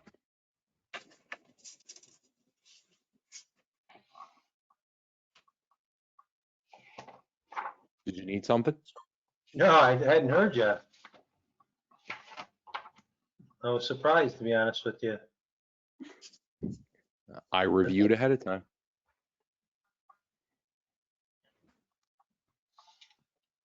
So we're looking at page 209, and you can Yep. see the old rates at 33 and 660, and the new rates that we're doing, and the cap fees for each size meter. Okay.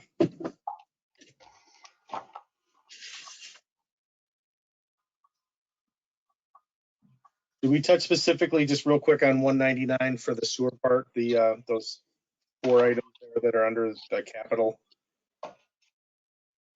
Castings, equipment, CSO repair, and the pump stations? These are all the ones that we talked on that were in the G9950 ones. Okay. We got a $5,000 placeholder if he sells equipment to go in to be able to buy it out of his equipment line. And that's all the sewer fund has outside of what Ray talked about yesterday. I think there's a pretty big chunk in the sewer lines for next year of about $1.2 million. Okay. Okay. Does anybody have any other questions for Jeff or Chuck?